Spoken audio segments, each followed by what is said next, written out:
17. This is the book of Luke, chapter 8, starting at verse 17. For nothing is secret that shall not be made manifest. So that's Luke chapter 8 and verse 17. It says, nothing that is secret that shall not be made manifest. Read on. Neither anything hid that shall not be known and come abroad. Right. Neither anything hid that shall not be known or come abroad. So let's deal with the book. It's called The 103 Amazing Facts about the Black Indian of the Western Hemisphere. All right. Yeah, able to see the screen, all right? Just want to make sure. Come on. All right. It says, at times, statements or phrases can cause the human mind to tap into the worlds of reality where a bigger picture or image of that time zone or reality is given, revealing more information about that reality. Someone else has been responsible for recording the history of my people for the past 500 years. Other than my own people, the perception of our past is very limited. Right? So this is the introduction. Let's see. Here we go. This work has been written in a special way to psychologically and spiritually heal the mental and spiritual damages that have been done to the Black indigenous native of the Western Hemisphere, or so-called American Indian. It is also designed to make the Black indigenous native of Western Hemisphere aware of the psychological and spiritual damages that have been done. It is not for everyone. It is an antidote for a degree of the sickness that has been embedded deeply within the well-being of my people. My people have been programmed to think that Africa is their homeland when home is right under their feet. Right? So now, let's see. Let's get straight to the facts. All right, here we go. Let's start at number 1. Oh, here we go. Let's get that. Hosea 4 and 6. I already got it in the scriptures, man. And then we'll start with number 1. People are destroyed for a lack of knowledge.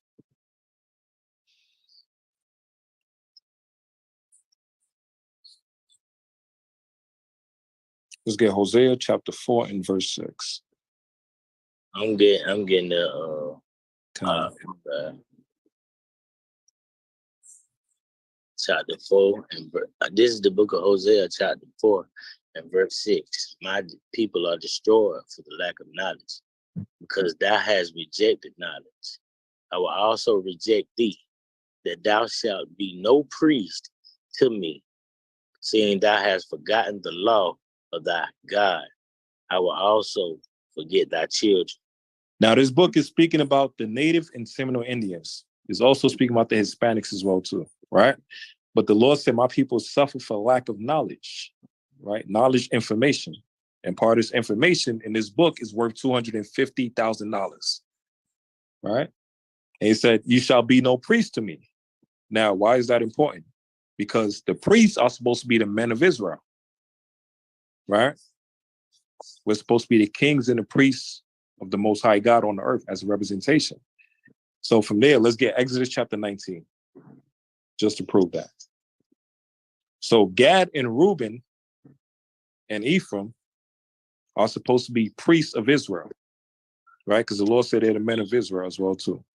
So let's get Exodus chapter 19, and let's go to verse number 5. This is the book of Exodus chapter 19 and verse 5. Now therefore ye will obey my voice indeed, and keep my covenant.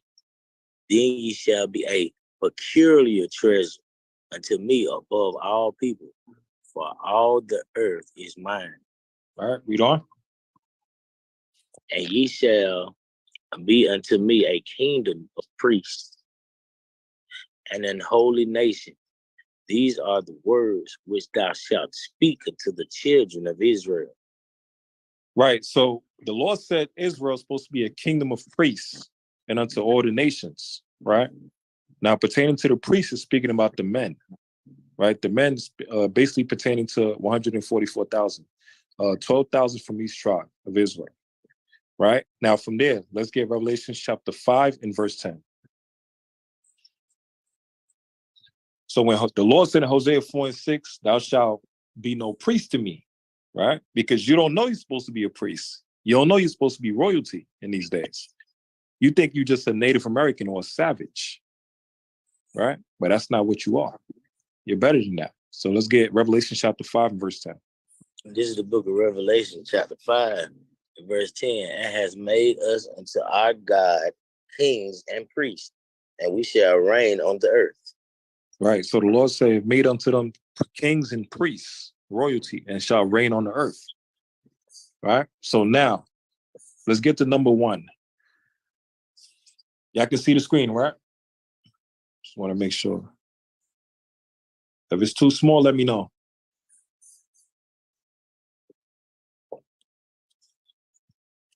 Con? God. Just enlarge it a bit. Just a little. All right, here we go. All right, so number 1, it says Black Indians have lived in the Western Hemisphere since time immemorial, right? So it's saying we was already here. The Indians was already here in the Western Hemisphere, right? Number 2, Black Indians were not spawned or created as a result of Africans coming to the Western Hemisphere during the transatlantic slave trade, mixing in with native people of the Western Hemisphere region, also known as Native American Indians. So what it's saying, let's get 2nd Esdras chapter 13. And let's get verse 41. Right? So number 1 and 2, we're going to deal with that. Black Indians have lived in the Western Hemisphere since time immemorial, right? So it's basically saying the Native Americans was already here. It was already in the Western Hemisphere. And then number 2 is saying Black Indians were not spawned or created as a result of Africans coming to the Western Hemisphere during the transatlantic slave trade. That's correct, right? Trade mixing in with native people of the Western Hemisphere region, because they was already here before the slave trade. Con? The slave trade came after. So let's get this. Let's get 2nd Esdras chapter 13 and verse 41. They were already here before the slave trade, right? Before that transatlantic slave trade. So let's get 2nd Esdras chapter 13 and let's get verse number 41. This is the book of 2nd Esdras, chapter 13 and verse 41. But they took his counsel among themselves, that they would leave the multiple of the heathen and go forth into a further country where never mankind dwelt. Right? They speak about the northern kingdom. We don't? I just heard it because I had the wrong one. 42, that they might there keep their status, which they never kept in their own land. Right? That they might keep their statutes, which is the laws and the commandments, that they were never able to keep in the land of the Assyrians because they were put in captivity by the Assyrians. Right? Read on. And they enter into Euphrates by the narrow places of the river. For the Most High then shewed signs for them and held still the flood till they were passed over. All right. Go ahead. For through that country there was a great way to go, namely of a year and a half. The same region is called Ashur. Right. The same region is called Asharif, right?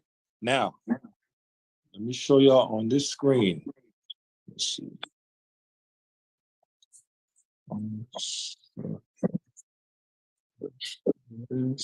So it says the same region is called Arsharif. Now, as we look up,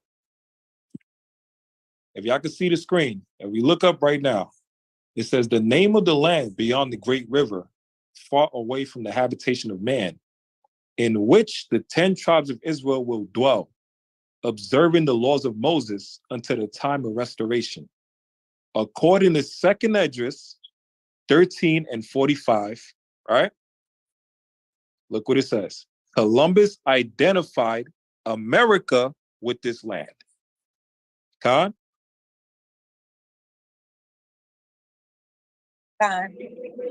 Yeah, So, what? 2nd Esdras 13 and 45.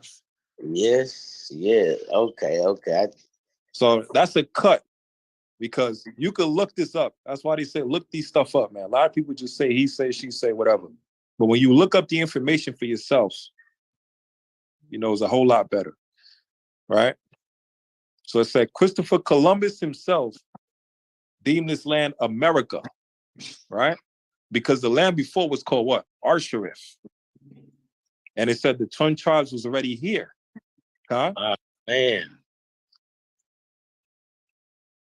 Can you hear me? God. God. Right? So now, if you go back to 103 Amazing Facts, it says Black Indians have lived in the Western Hemisphere since time immemorial. Yes, that's correct. They've been here already.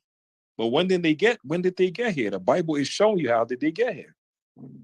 After they was put in captivity by the Assyrians, they came together, had a council to separate from their enemies. The Lord even said that. Let's get Sirach chapter 6. And let's get verse 17. The Lord says, separate from thy enemies and take heed of thy friends. Right? Chapter 6. And verse 17. This is the book of Sirach, chapter 6, verse 17. It's locked here. When everybody have it, say con.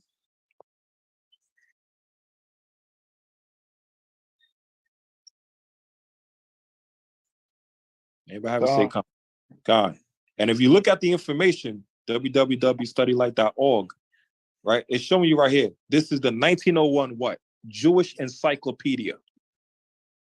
So the Jewish Encyclopedia, who's that speaking about? Amalek. So Amalek is putting the truth right in front of your eyes. Because he know our people would never read the books or never look up this information. Why? Because Amalek, the fake Jewish man, controls the media. So he's the one that controls what you watch. And that keeps you dumbed down. That keeps you distracted with all these celebrities. He's the one that controls all that, the music. But when you actually, through Yahweh Shem Yahushai, look up this information, know what to look for, right? That's a blessing. Then you start to wake up. Huh? All right. Bring it out, Ken. This is the book of Sirach, chapter 6, verse 17. Whoso feareth the Lord shall direct his friendship aright. For as he is, so shall his neighbor be also. Right. Now jump to verse number 13. Whosoever fear the Lord will direct his friendship aright. You got to be a friend of the Lord. Right? Jump to verse 13 now. Separate thyself from thine enemies and take heed of thy friends. Hey, did the northern kingdom do that to the Assyrians? They separated from their enemies. They said, we getting the hell up out of here. God?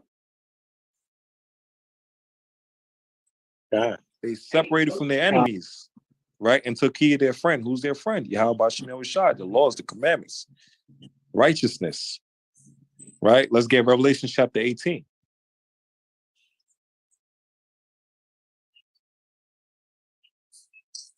Part of separating from your enemies is getting away from her, right? Revelation chapter 18. And let's get verse 4. And I heard another, this is the book of Revelation, chapter 18, verse 4. When everybody got it, say come.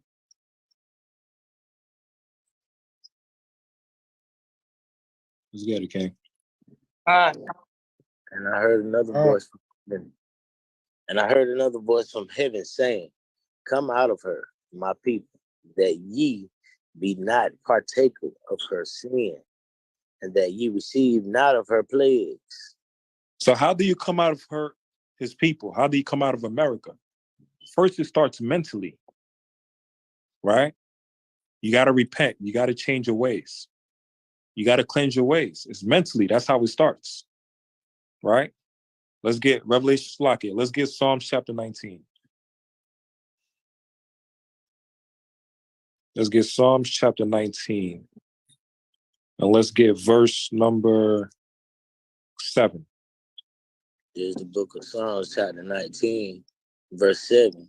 The law of the Lord is perfect, converting the soul. The testimony of the Lord is sure, making wise the simple. See, the testimony of the Lord is sure, making wise and simple. Right? The Lord is perfect, converting your soul. That's how you come out of it. You got to change your ways. You got to change your soul. How you change your soul? By the things that you think, by your thoughts. Right? Let's get Romans chapter 12. Romans chapter 12, and let's get verse number 2. In the book of Romans, chapter 12, and verse 2. When everybody got to say, come. Romans chapter 12, verse 2. Come. Come, and be not conformed to this world, but be ye transformed by the renewing of your mind, that ye may prove what is that good and acceptable and perfect will of God. Right. Don't be conformed to this world, but be transformed by the renewing of your mind. Right? Renewing your mind, getting baptized in the Spirit, repentance. Right? Moving in righteousness, applying the laws and the commandments, separating from your enemies and taking heed of your friends.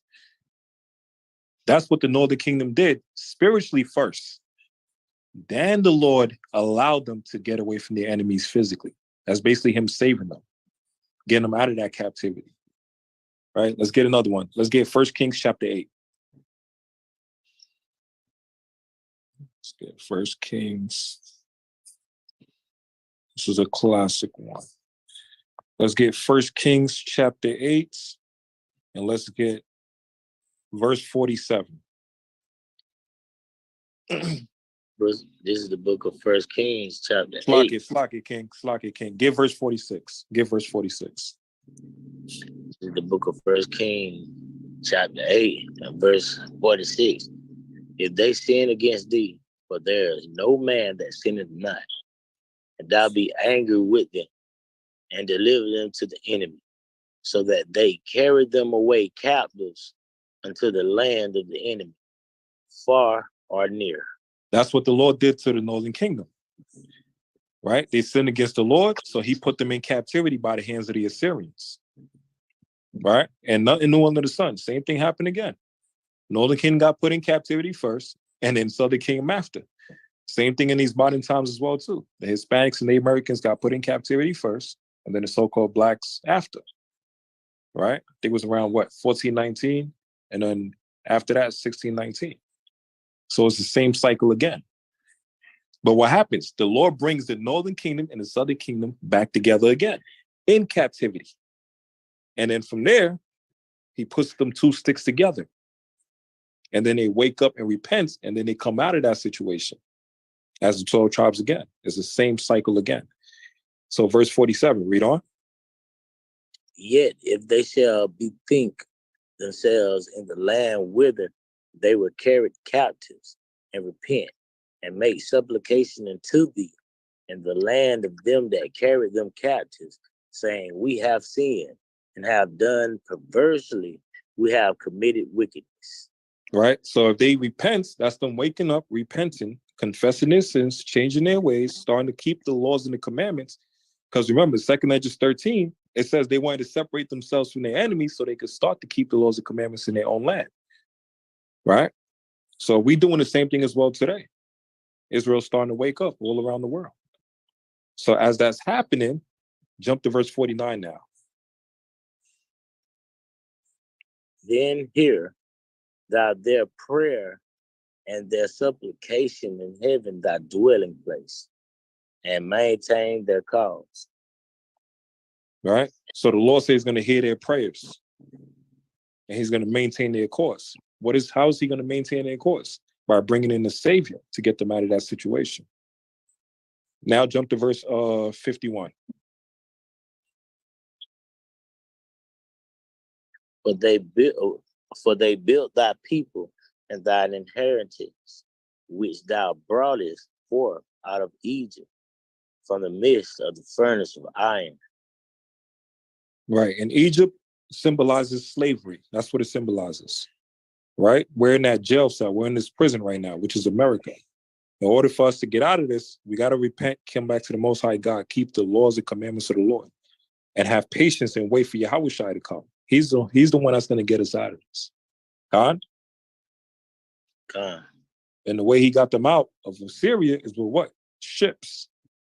The way we're getting out of this American ho-ho is by what? Ships. But not ships of the water, but spaceships, which is chariots, right? Not ships on the seas and the water, but ships in the skies. And we got to have faith in that. Huh? Con. All right, so now let's go back to it. Number 2, Black Indians were not spawned or created as a result of Africans coming to the Western Hemisphere during the transatlantic slave trade, mixing in with native people of the Western Hemisphere region, also known as Native American Indians, right? So we already know that. Number 3, Native or indigenous people of the Western Hemisphere, also known as Indians, did not refer to themselves or their ancestors as Indian. We use the word Indian since most people are accustomed to this title. The word Indian, which is a red man, Native American, are European colonized terms. God? So who's the one that put that term Indian on them or red man on them? That was the Edomites, right? But who's the actual red man? Let's get Genesis 25 in verse 25. Genesis 25 and verse 25. Oh, this is getting good.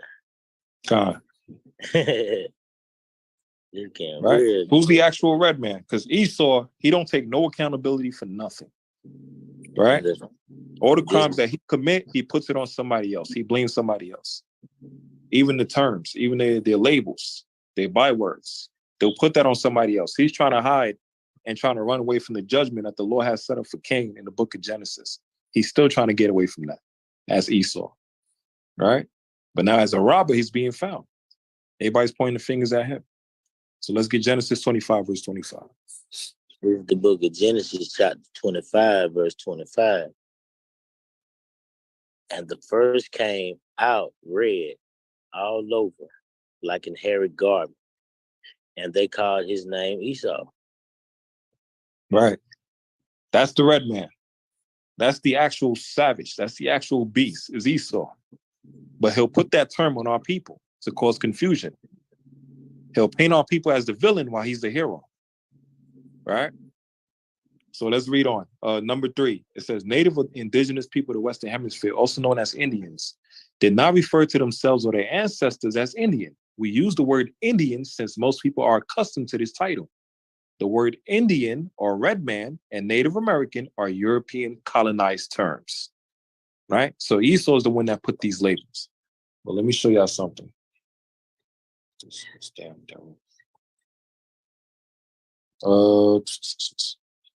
They say, there we go.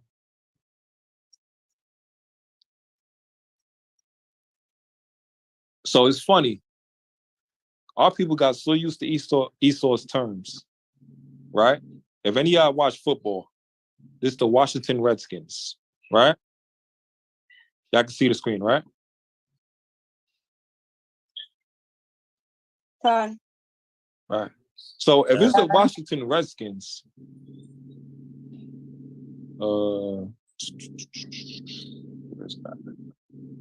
where are you? Where are you?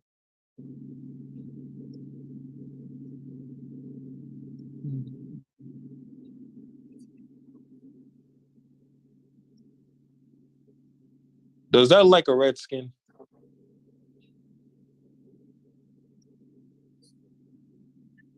Like You it. seen it? Go ahead, sis. Looks brown to me. It looks brown, right? I don't like no damn redskin to me. All right? But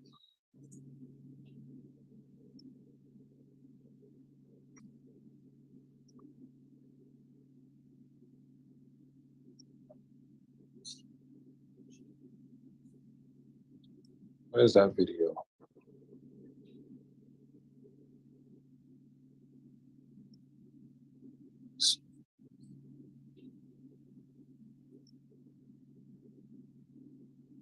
Looking for that video. Who was that? Edomite baby that was born red as hell. Look at this. Now this is a red man right here. Right? This is a red man. That's a red baby. That's the red banner right there.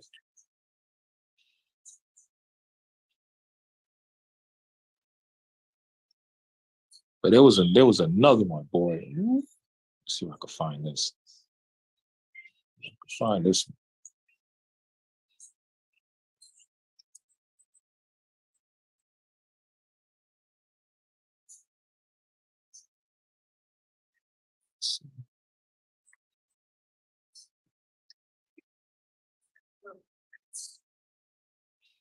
See if I can find this. There was this one video. You had this Edomite red baby was redder than a damn red crayon, man. You would not believe it.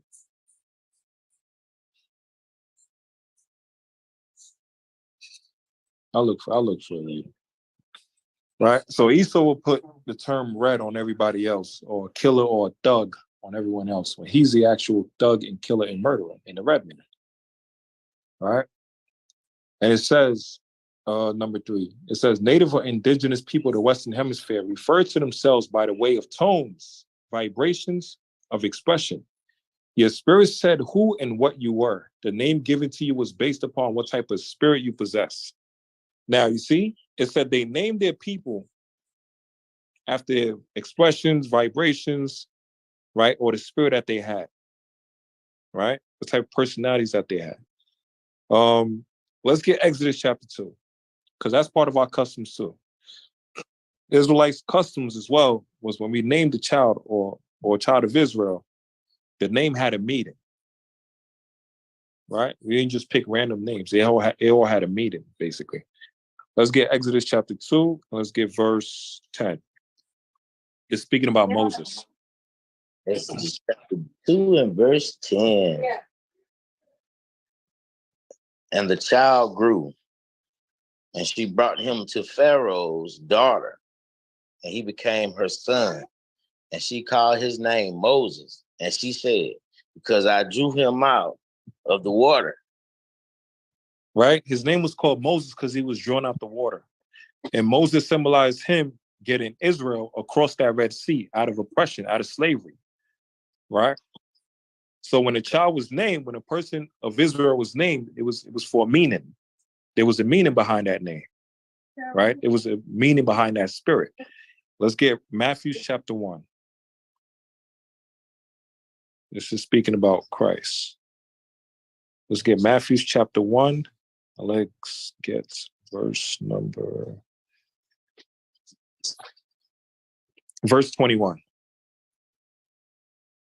This is the book of Matthew, chapter 1, verse 21. And she shall bring forth a son, and thou shalt call his name Yahweh, for he shall save his people from their sins. Right. She shall bring forth a son, and they shall call him Yahweh, right? Because the part of his spirit, or the meaning of his name, was to what? Was to save his people from their sins, salvation. Right? He was supposed to be a savior. That was his spirit, to be a savior. That was his destiny, as you would say. Right? Now let's get Genesis chapter 29. This is the book of Genesis, chapter 29. Genesis 29. And verse 35. This is the book of Genesis, chapter 29, and verse 35. And she conceived again and bare a son. And she said, now will I praise the Lord. Therefore she called his name Judah. See? And left bearing. Right. So Judah name means to what? To praise the Lord, high praise. Right? So Judah, the meaning of his name is to praise the Lord. So all the children of Israel, their names had a meaning behind it. Huh? Yes, praise. Behind that spirit. Right? We didn't just name our people just randomly, sons and daughters just randomly. No, it had a meaning behind it. Right? Let's get one more. This is a funny one. Let's get Joshua chapter 7 and verse 1. Say what again? Joshua chapter 7, and let's get verse 1.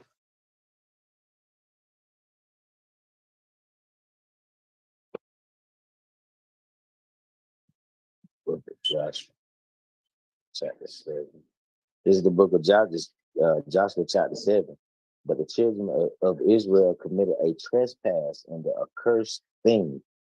For Achan, the son of Carmi, the son of Zabdi, the son of Zerah, of the tribe of Judah, took the accursed thing, and the anger of the Lord was kindled against the children of Israel. Right. So Achan is an Israelite from the tribe of Judah, right? He committed a trespass, a sin against the Lord and against his people. What did he do? The Lord gave them laws and order. He told them, don't steal nothing from these nations, these heathens. You know, don't take this, don't take that, certain things, right? And he didn't want to listen.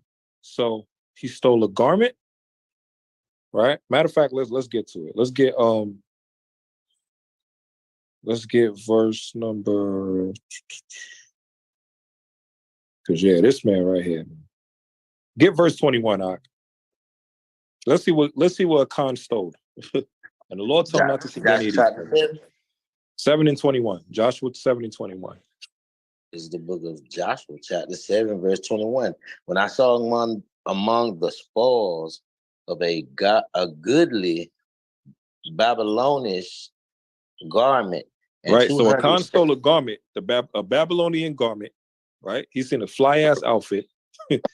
Lord told him, don't take nothing. He took it. What else? And 200 shekels of silver. Right. He stole some bags of money like Judas Iscariot. What else? 200 and a wedge of gold and 50 shekels weight. Right. A treasure chest of gold, money, everything. Read on.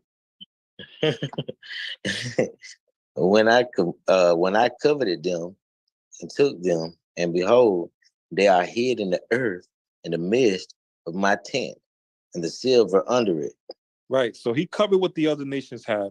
He broke the laws of God. He broke the order of Joshua, right? To not steal. He broke the laws by stealing as well too, right? And he lied, right? So because of that, what did the Lord do to Achan? And not just Achan, but his whole family. The Lord killed his whole entire family. But because he put the nation of Israel at risk when it was at war. Now, Achan, let's look up what the word Achan means. Y'all see the screen? Khan. Right? So Khan, because Achan means trouble. That's what it means. Right? Achan means trouble. That's what the name Achan means. And he damn sure lived up to that name. Yeah. So names had a meaning to it. God? Ah. All right. So now let's go back to it. Let's go to number 4. It says all native or indigenous people of the Western Hemisphere, aka Indians, possess different physiological features, hair textures, bone structures, and skin tone vary. Right. That's like the Lord. When it comes to Israel, you know, we come in all different shapes and sizes, right? All different type of styles. Verse 5. All native or indigenous people of the Western Hemisphere, aka Indians, did not and do not have high cheekbones, slanted eyes, reddish copper skin, or straight black hair. Yeah, that ties in with number 4. We all come in different styles. Verse 6. Or native or indigenous people of the Western Hemisphere did not live in teepees or pueblos, right? Because Gad and Reuben, Northern Kingdom, was highly advanced, right? They were highly advanced. Remember, we're the ones that created the pyramids. That was us, right? Highly advanced. Even the people in Europe, look at Israel and Europe that created these castles. The infrastructure, right? How strong these castles were, how firm they was. They weren't easily taken down or destroyed. Where they're still there to this day. But it's very funny, the Edomites try to take credit for building these castles. If you built these castles, why you don't build another one? Huh? If you build these high, extravagant castles back in the 1500s and up, 1400s, 1300s, during the time of the Dark Ages, why you don't build some new ones nowadays? Because Esau didn't build it. It was us that did it. All right. All these nations use us because they know we're the money, we're the currency. They use us to build their infrastructure, their buildings. Same as the Egyptians use us to build the pyramids. Verse 7 or number 7. It is difficult for society to accept the Black Indian as being native or indigenous to the Western Hemisphere region because society has been brainwashed with fabricated fake images of indigenous people in the Western Hemisphere, aka Indians. Right? And it's going to show you what is that brainwash about. Number 8, most reservation Indians were carefully selected by the U.S. government to occupy reservations when the reservations were being established. Right? Wow. So Esau handpicks who's going to conform, who's going to submit. Right? You do this for us, hey man, I'll give you this casino, I'll give you this spot. But if you're trying to fight against us, right, I'm gonna find a way to get rid of you or just kill you. Let's look up some Indians that was warriors, fighters. Right? Let's see. That's crazy. Yeah.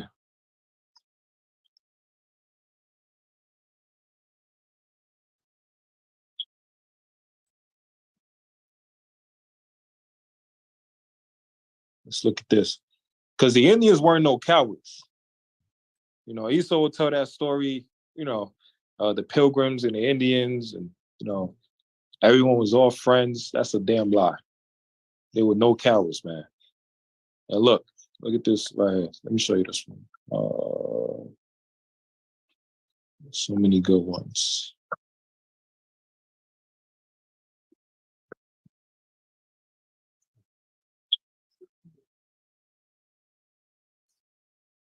I'll try this one. When there's nothing holding you back. Yeah, the Native and Seminole Indians were not cowards. Gad and Reubens, they were warriors. Oh, here we go. There you go. You're right here. To uncover the incredible tale of Galvarino, a warrior of the Mapuche tribe in what is now Chile, who defied the odds and fought back against Spanish colonization. See? Right? He fought back against the Spanish colonization. He didn't sit on his behind and just surrendered. He was a warrior. Galvarino lived during the 16th century, a time when Spanish conquistadors were expanding their presence in South America. The Mapuche people, fiercely independent and proud, resisted this encroachment, and Galvarino emerged as a key figure in their fight for freedom. In 1557, Galvarino was captured by Spanish soldiers who sought to quash the Mapuche resistance. As a brutal demonstration of power, his captors ordered the amputation of both of his hands. It was meant to serve as a lesson, a warning to other tribal warriors. However, Galvarino's indomitable spirit refused to be extinguished. Determined to continue the fight, he devised an ingenious solution. With the help of his fellow Mapuche, he had knives tied to the stumps where his hands once were. Galvarino transformed his disability. Wait a minute. This man, he would not quit the fight against these devils, against Esau, right? They cut off his hands, and he was still fighting back. And he had knives tied to his arms. Right? Now, what's important about this, anybody's a Marvel fan? Anybody's a Marvel fan? Con. Okay. So remember, Esau gets everything from us, right? So Galvarino, let's find out where this Marvel character came from. Everybody know this Marvel character, right? Wolverine. Khan. You see him?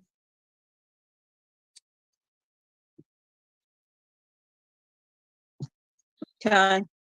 Right? This is Wolverine. Wolverine was based on this guy right here. With swords in his hands. tied to his arm, and would not stop, will be relentless. That's who he was based on. Even Stan Lee, the person that created Marvel, he even said it. All his Marvel characters based on so-called black people or black and Hispanics. Even with Professor X and Magneto, they was based on Martin Luther King and Malcolm X. Right? And the Civil Rights Movement. So all these characters that Esau's profiting off of, billion-dollar company, which is Marvel, they get it from us. Into a symbol of defiance. Galvarino's return to battle astonished his comrades and struck fear into the hearts of the Spanish soldiers. With his modified arms, he fought with a ferocity and determination that was unparalleled. The image of Galvarino, knives gleaming from his stumps, became a powerful emblem of resistance. Galvarino's bravery and unwavering spirit inspired his fellow Mapuche warriors who rallied around his example. They fought with renewed vigor, refusing to yield to the oppressive forces of colonization. Although the Mapuche faced numerous challenges, they proved to be a formidable force against the Spanish. The legend of Galvarino spread, striking fear into the hearts of the conquistadors. His story became a rallying cry, reminding the Mapuche people of their strength and determination. Galvarino's legacy extends far beyond his own lifetime. He represents the resilience of indigenous cultures in the face of adversity, a symbol of the human spirit's refusal to be subdued. And that brings us to the end of this episode on Galvarino, the Mapuche warrior who defied all odds and fought back against Spanish colonization. We hope you... Right, this is an Israelite, man. He didn't just sit down on his behind. Right? He fought back against the oppressor. But Esau will not portray this stuff in the movies. He won't put this in the movies. All right, let's get another one. This one is cool. I'll hold on that. Where we at? It is difficult for. All right, here we go. Number 8. Once again, it says most reservation Indians were carefully selected by the U.S. government to occupy reservations when reservations were being established. Right, a gift destroyed the heart. Basically, that's what that is. The U.S. government, for most part, selected pale-skinned Indians or Hollywood version Indians to occupy U.S. government-established reservations. Let's get Isaiah 29 and 22. You know what number 9 is talking about? This is what number 9 is talking about.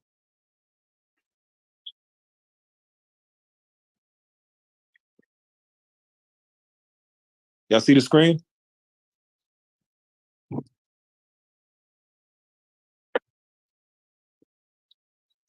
Number 9 is talking about $5 Indians. That's what it's talking about. It says these so-called $5 Indians paid government agents under the table in order to reap the benefits that came with having Indian blood. Mainly white men with an appetite for land.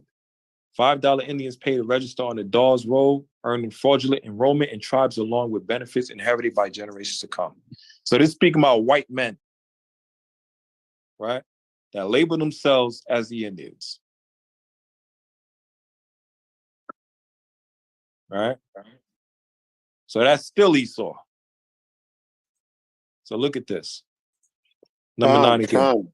It says the U.S. government, for the most part, selected pale-skinned Indians or Hollywood version Indians to occupy U.S. government-established reservations. Somebody say, Khan? Esau's the devil, man. Go ahead, Ken. I mean, you could have guessed that, though. You knew it without knowing it. You know what I'm saying? Khan. This is crazy. So what was happening is they were giving land to the Indians, the real Indians, and Esau went into the offices and paid them $5 to change their information to be Indians, and that's why they're called $5 Indians, because they paid $5 to get the records changed so they get the land that was supposed to go to the Native American Indians. That's Con. That's crazy, right? You see? So while we got the land, this devil got the paper, right? While we got the land, this devil behind the scene signed a contract to buy the land basically steal the land from us. Boogie, you got a small rubber band. And that's like today when they say, I identify as so-and-so. I identify as a black man. I identify as a cisgender. I identify as a woman. I identify as a damn tree. So now you can identify as a Native American on paper. Wow. That's what they was doing. All right. Let's get Isaiah 29 and 22. It said pale skin Indians, Isaiah 29 and 22. This is the book of Isaiah, chapter 29 and 22. Therefore, thus saith the Lord, who redeemed Abraham concerning the house of Jacob. Jacob shall not now be ashamed, neither shall his face now wax pale. It says what? Neither shall his face now wax pale. So the Lord said the children of Israel, Jacob, especially Gad and Reuben, their face will not be waxing pale. But in number 9, the U.S. government, for the most part, selected pale-skinned Indians or Hollywood version Indians to occupy U.S. government established reservations, right? To occupy, that means to be at, to stay at. U.S. government established. But the U.S. government is the one that stole that land from the Indians. From Gad and Reuben. God. How many Edomites come up to the camp talking about their Native American? And we be laughing our asses off, man.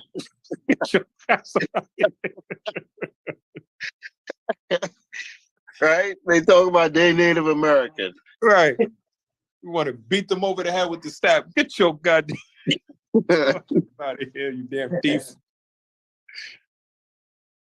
Get your ass out of here. Yeah. Bust them right over the head. It just shows, man, that these people, they're all about identity theft, man. Huh. You know, they pose to be a people that they're not. They get the benefits of the people who they're not supposed to get those benefits, right? And it's like right now you see, you know, the Ukrainians coming here, they're getting land and Right. jobs and money and all of these things. And the people who's supposed to get it, they're not getting nothing. Huh. Right? So it's like they're getting that 40 acres, man. Right. Right? Or any reparation that was supposed to come to us is like money going to all of these other nations that don't look like us, man. Huh. Hey, Salakia, quick thing. Esau used the minority selection as well, too. He's a minority just to get the benefits. If me and you and Esau is a minority, Esau will put his label as a minority just to get the benefits that we're supposed to get. Con. So now when the government say, yeah, I gave you minorities your benefits, I gave you a part of your cut. He did, but he gave it to the wrong one. The one that stole it right under us. That's crazy. And these heathens they're in league with the government. So they're working against us already. So the government can say, yeah, I gave you minorities, you know, your benefits. I gave you your stipends, all these different things. And then the minority heathen pull up like, yeah, you're right. And then we like, hold on, what the hell is this? We ain't get a damn thing. Why our hoods look like this? Why our neighborhoods look like this? Why we ain't got no buildings set up for us and businesses and all these different programs for our children? Hey, King, civil rights is now for women, gays, lesbians, right.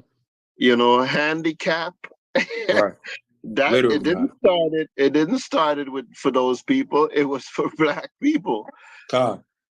But now, you know, it's for all of these people is under that civil rights umbrella. And Salakia, you ever notice whenever the heathens have a specific march, they might have a march or they might have a protest about something, Planned Parenthood or something like that, abortions or whatever, or about white women's rights or Ukraine rights and India's rights. If you notice, ain't nobody coming in and interrupting them or stopping them, right?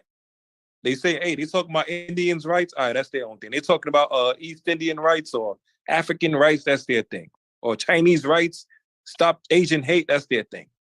But as soon as we try to start something for ourselves, right? Blacks and Hispanics only, black and brown only. Now everybody want a part in it. What about us? What about this person? What about this group? What about our group? No, it's not for your group. This is for blacks and brown only. But when y'all was doing your own movement, nobody bothered y'all. Nobody stopped y'all. Nobody asked y'all for nothing. But now we trying to create something for ourselves. Now you want to bring that into the picture. Don't forget about this. Don't forget about that. No, it's about blacks and browns only. That's the crafty council, man. Go ahead, Karen. Yeah, if we're the salt of the earth, what food you gonna cook without salt? You know what I mean? So it's like, no matter what they're cooking, they need part of the salt to go with it. That's why the Lord's gonna be doing that cooking with that nuclear missile. All right. So it said Jacob's face will not wax pale. Right? Let's get Genesis. Let's go to Gad real quick.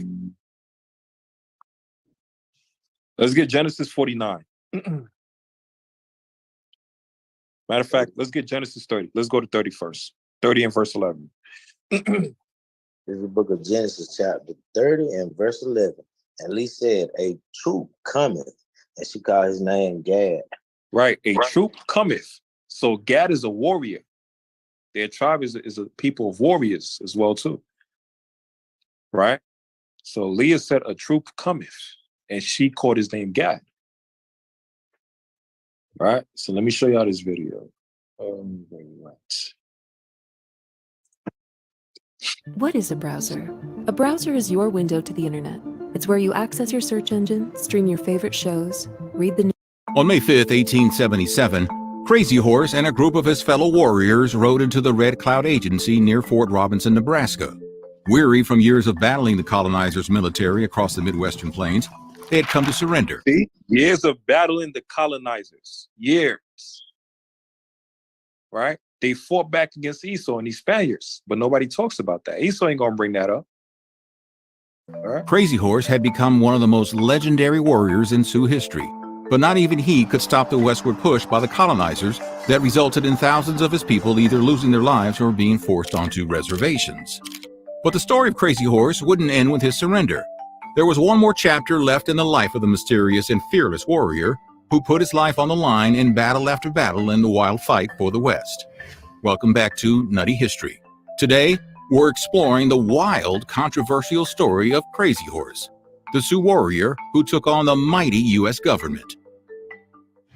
Remember, it says Gad is a troop, right? A troop is a soldier. He's a warrior, all right? Crazy Horse, the warrior, will paint his face with yellow lightning bolt. All right, so watch this. And hold on, what does the title say? Y'all see the title? It says The Native American John Wick. Any y'all seen that movie? I said wicked as hell to even put a white man in there. Right. Right. That's you see, it says, yeah, you mean John Wicked. Wickety Wick. But it says the Native American John Wick. Why? Because these stuff with movies like John Wick and James Bond and all of this stuff, all these top flight warriors, hand-to-hand combat and everything. Where do you think they emulate this from? From Israel. Right? We are the top warriors on the earth. That's why all these nations got to come together to keep us down. Right? Well, let's find this out. Crazy Horse the warrior would paint his face with a yellow lightning bolt and conduct himself with modesty. His reputation as a skilled fighter grew during the late 1850s and early 1860s when he fought against traditional enemies of the Lakota, like the Crow, Shoshone, and Pawnee. But in 1864, he set his sights on the invading colonizer army. The 3rd Colorado Cavalry had just wiped out over 150 Cheyenne and Arapaho people, 2/3 of them non-combatants, in a village in southeastern Oklahoma Territory. In the aftermath, the Lakota decided to team up with the Cheyenne and the Arapaho to fight the white invaders. Cavalry had just wiped out over 100. Get Genesis 49 and get verse number 19.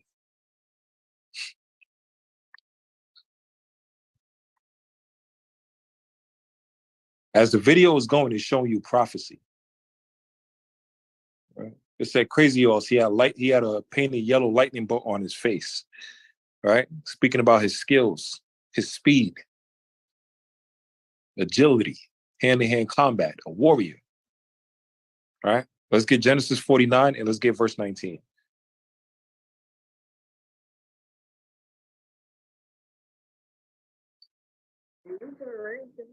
This is the book of Genesis 49. You said 14? Verse 19. Gad, a troop shall overcome him. Hold it right there. It says, Gad, a troop shall overcome him. Right? So look at this prophecy right here. Right. Shoshone and Pawnee. But in 1864, he set his sights on the invading colonizer army. The 3rd Colorado Cavalry had just wiped out over 150 Cheyenne and Arapaho people, 2/3 of them non-combatants, in a village in southeastern Oklahoma Territory. Right. So it's speaking about the colonizers, the cavalry, the American cavalry that just wiped out most of their people. The scripture already said it. It said Genesis 49 and 19. Gad, a troop shall overcome him. That's the American cavalry. Right? So watch this. In the aftermath, the Lakota decided to team up with the Cheyenne and the Arapaho to fight the white invaders across the Great Plains. Crazy Horse and to fight the white invaders. Right? That pale-faced devil. Company began organizing raids along the Oregon Trail, taking out both soldiers and non-combatants alike, acquiring weapons, livestock, and other resources from the covered wagons rumbling westward. The commanding officer of Fort Laramie, the western post in Wyoming, didn't like all the raiding.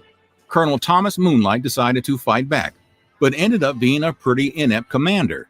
He was accused of being drunk and letting a Native American raiding party steal most of his horses one night, forcing him and his men to walk back to Fort Laramie on foot, and on a few different occasions pursue the enemy in the opposite direction of where they actually were.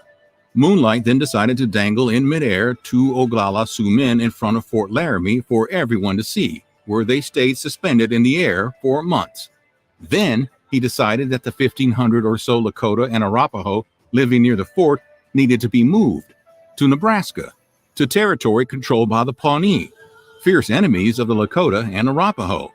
During their protest, the Native Americans and 140 U.S. soldiers accompanying them set off for Fort Kearny, 300 miles east in Nebraska. 2 days later, on June 13, 1865, a young Crazy Horse snuck into the traveling camp and convinced his people to fight back, and they overpowered the soldiers accompanying them and turned around, ending 4 colonizers in the process. Look at that, man. Right? Crazy Horse just came through and convinced his people, motivated them, inspired them to come together and fight against the oppressors. And it says ended 4 colonizers in the process, right? 4 of their armies. God? Gad and Reuben, they just sit down on their behinds, man. Right? But Esau will never talk about this stuff. He'll never put it in the movies. We got to research these things. Right? Let me get another one. Good one.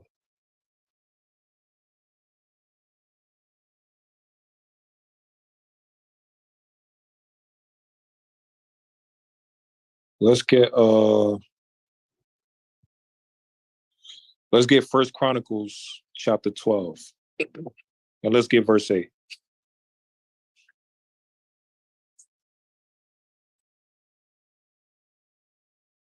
This is the book of First Chronicles, First Chronicles, chapter 12, verse 8. And of the Gadites, there separated themselves unto David and to the wilderness men of might and men of war fit for battle.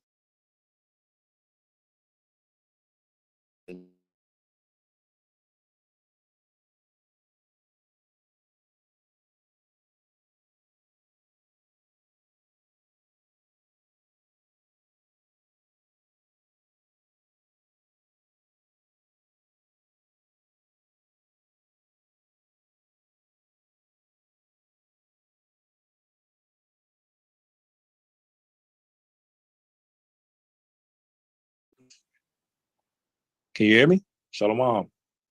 Shalom, can you hear me? Yeah, Khan. Yeah, what you said, Ak? Oh, you want me to keep reading? Now, hold on. Now you can just Oh. hold it right there. Just want to show y'all some stuff. It says Gad was warriors, able to handle shield and buckler and swords and weapons, like tomahawks, knives, all different type of things, bow and arrows, right? And it says, in their faces of lions, whose faces were like the faces of lions. That's speaking about the war paint that they had on. Right? These are the war paint. This is where Esau get his military with the special combat forces or black ops or guerrilla warfare, the tactical armies, right? So this is Gad with war paint on their face. Y'all can see it, right?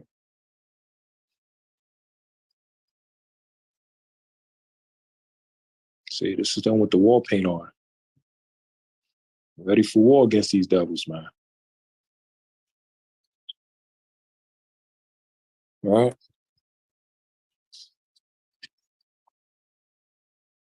Now let's get 1 Chronicles 5 and 18 now. Just showing some scriptures, precepts backing up the history about Gad and Reuben. This is the book of First Chronicles, chapter 5, verse 18.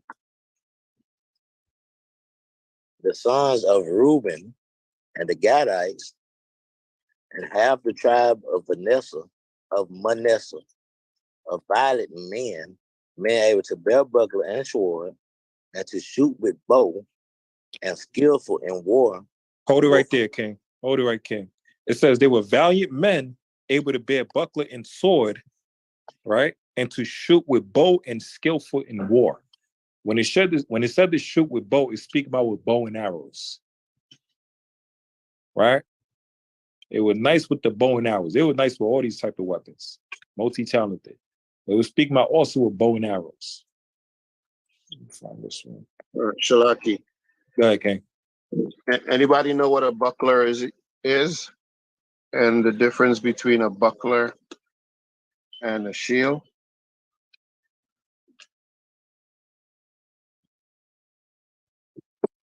Anybody? Whoever knows, say Salakia. Okay. So I want to know it. Oh. So a shield was more of a big protection. Like you stand behind a shield, your whole body would be covered by a shield. Right? That's what a shield was. A buckler was like a small shield that you just had on your arm, your forearm. It was easier to move around with and more portable.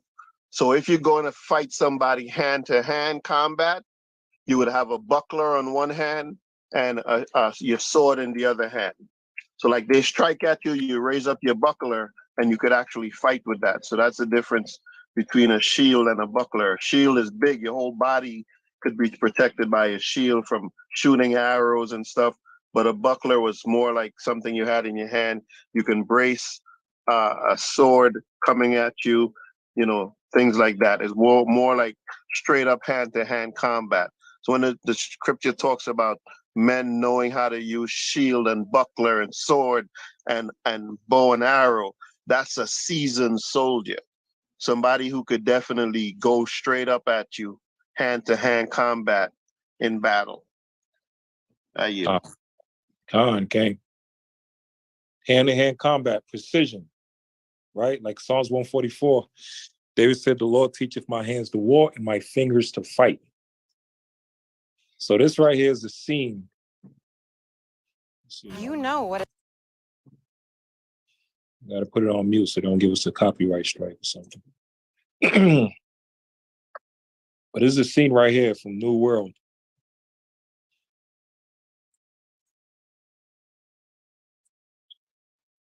All right, this is them against the colonizers. These guys were no punks. Yeah.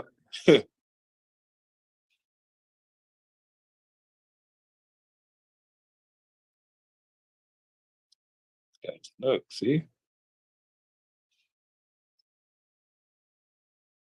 It was not messing around, man. And look, he saw like, holy shit. He's seeing them pop up out of everywhere.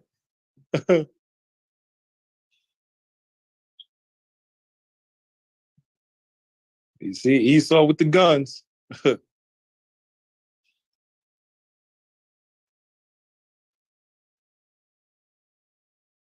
Chopping them all up. All right. So it says they were warriors. Could handle bows, steel, buckler, shield, skillful. Right. So let's go back to it. Let's go to let's read number 9 again. It says the US government, for the most part, selected pale-skinned Indians or Hollywood version Indians to occupy US government established reservations. Now it's funny because in Kings, the same thing happened as well, too. With the Assyrians, when they got the northern kingdom out of their land, they brought in other heathen nations to come and occupy the land. Right? So it's the same thing again as well, too. Like what Esau just did right here.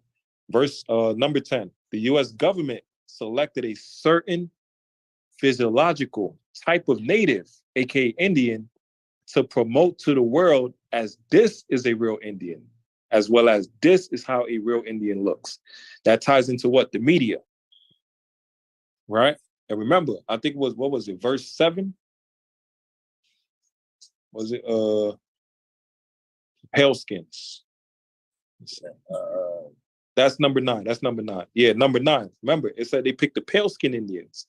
So now, Esau does that today as well. All these media, they'll portray people from other countries. They'll always show the light-skinned person or the person that look close to white. But they'll never show the indigenous people that's already there, the people that's melanin skin, dark skin, brown skin. But they'll always show the person that look close to like the Edomites, right? As the face of this, the face of Brazil, the face of Puerto Rico, right? Or the face of DR, right? But they'll never show the people. Let me show you an example right here.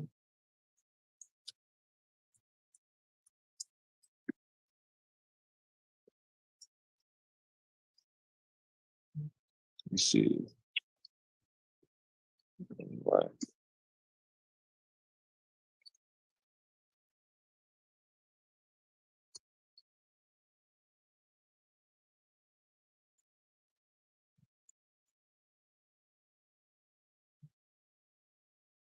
Here we go.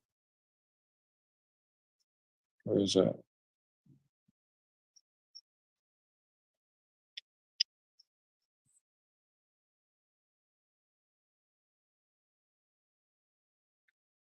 I'll just show this one.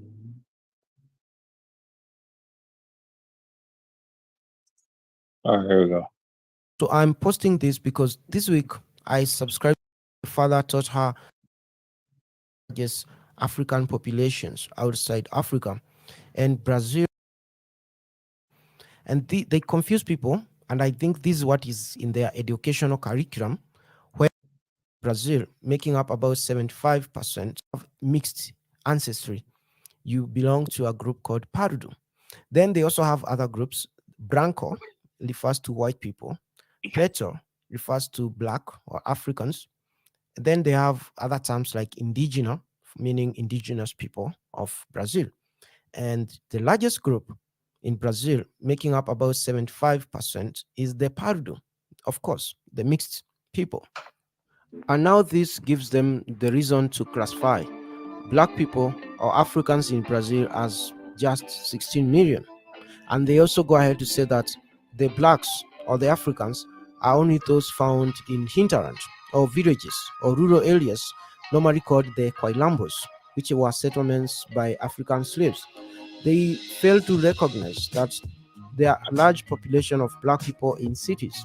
For example, in the city of Bahia, Bahia, Salvador Bahia, where most blacks are found, they say that only 20% of people in Salvador Bahia are blacks or the pretos. And then they go ahead to say that. So basically, what the video is talking about, they'll portray more of the light-skinned people or the Edomite-looking people, and the so-called dark-skinned, right, or melanin people, they'll push to the back, basically, right? So that's what the Rafael, go ahead, sis. forgive me. I had heard that even in Israel, the dark ones in Israel, that's like our complexion, Mhm.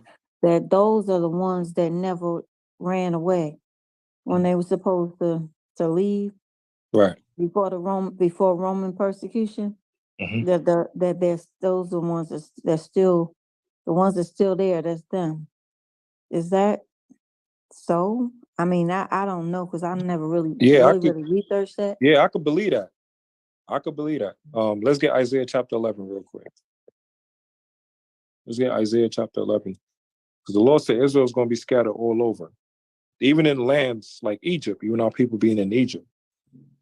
Even in Israel as well, too. But Amalek ain't going to show that in the media. There's even Israelites that went back to that land, went back to the land of Israel. I think it was Damona, Israel. Right? But Amalek ain't going to show that in the media. But our people scattered all over the earth, everywhere. Right? There's Israelites all over the earth. Right? Sands of the sea. Let's get Isaiah chapter 11, and then let's get back to this real quick. Chapter 11, verse. And verse 11. And it shall come to pass in that day that the Lord shall set his hand again the second time to recover the rain.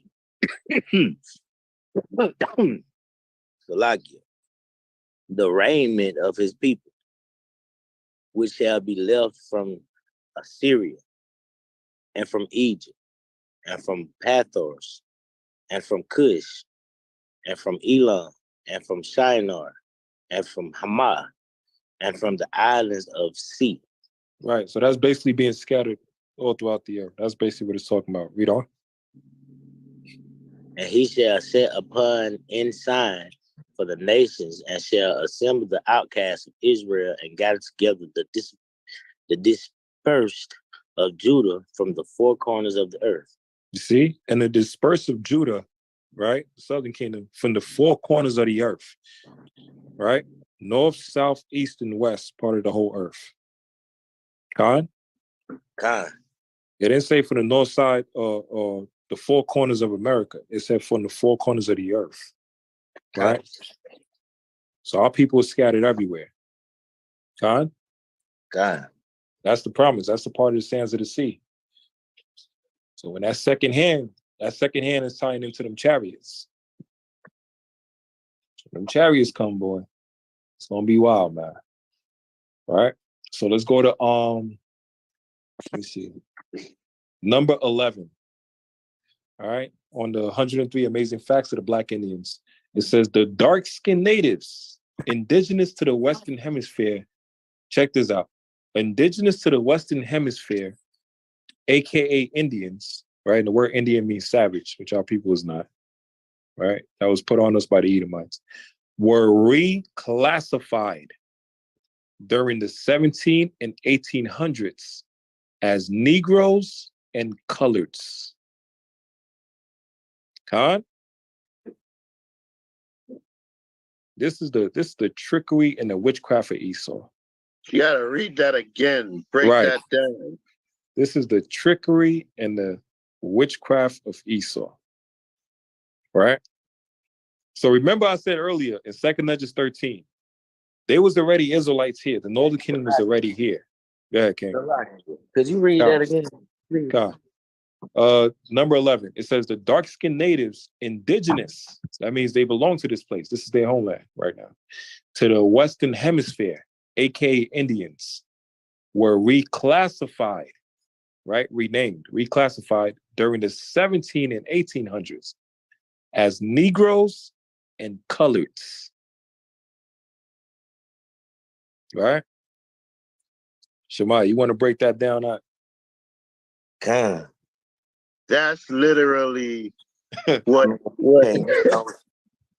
that's literally hold on. what Let me read it one more time, man. Yo, when me and Shemaya read this part, we was like, now we understand why this book was worth 250,000. And we just getting started. Right? It says the dark-skinned natives indigenous to the Western Hemisphere, aka Indians, were reclassified during the 17 and the 1800s as Negroes and coloreds. Wow, they just gave them folks all our land, man. And all our business. Break it down. Damn W. Yeah, man. And you know what? This is one of the things that a lot of our people don't know. Like, people who are Native Americans, they talk about it all of the time, right? They know who they are, the real Native Americans, right? But many people, many common people, a black man so-called, walk up to them and say, I'm Native American. They'll be like, yeah, right. Right? Dark-skinned black man, light-skinned black man, doesn't matter.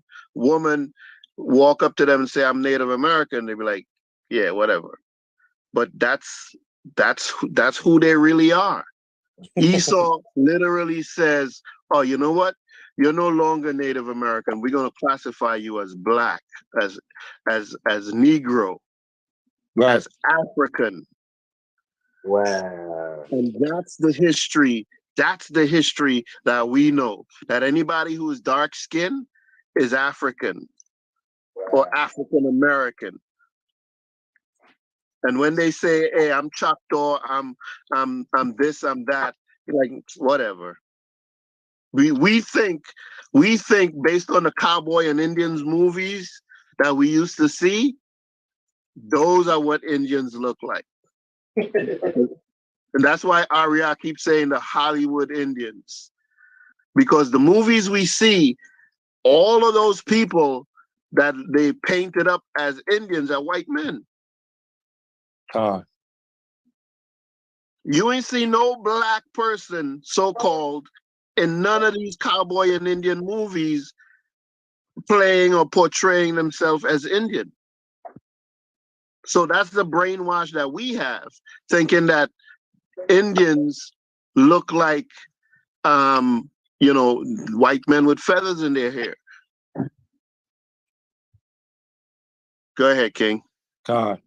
Now, why is this important? Why do I keep reiterating? It said, verse 11, number 11, the dark-skinned natives, indigenous, right? What does the word indigenous means? Let's get it. Salaki. God. Hey, man, you know what that brings to mind, man?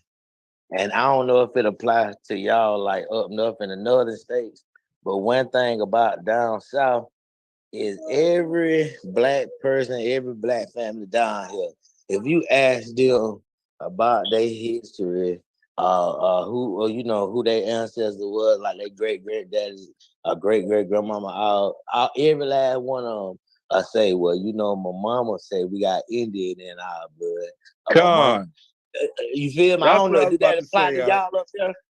Good. Yeah. Where do you think that quote come from? When our people keep saying it, and our people laugh when they say it, and it be our grandmas like it's a joke. Great granddaddies that's telling us that. Right. You know what I'm saying? Letting us know, but the light never come on. Right. But look, this is scripture. Get Deuteronomy chapter 32 and 7. That's the quote I was going to literally use. When all people always say, I got some Indian in my family. You wonder why. You said Deuteronomy what? Right. 32 and 7. Deuteronomy 32 and chapter 7. Wow, that's crazy. This is the book of Right. Deuteronomy, chapter 32 and verse 7. Remember the days who consider the year of many generations. Ask thy father, and he will shew thee thy elders, and they will tell thee. You see, ask your father, and he will show you your elders, and they will tell you, your great grandfather, your grandfather, he will tell you about the history. About y'all being from this tribe, you know, the Comanche, right? Pamuchi, right? Aztecs, here and there, this and that. We inhabited this whole land. North Dakota, this and that, all these different places. It was called this. Niagara Falls. Where did they get Niagara Falls from? Niagara, which was the name of an Indian Native American man. And Esau renamed it like that to do what? To make mockery. Niagara Falls. Right? Like Gad and Reuben fallen. Why? Because he have destroyed them.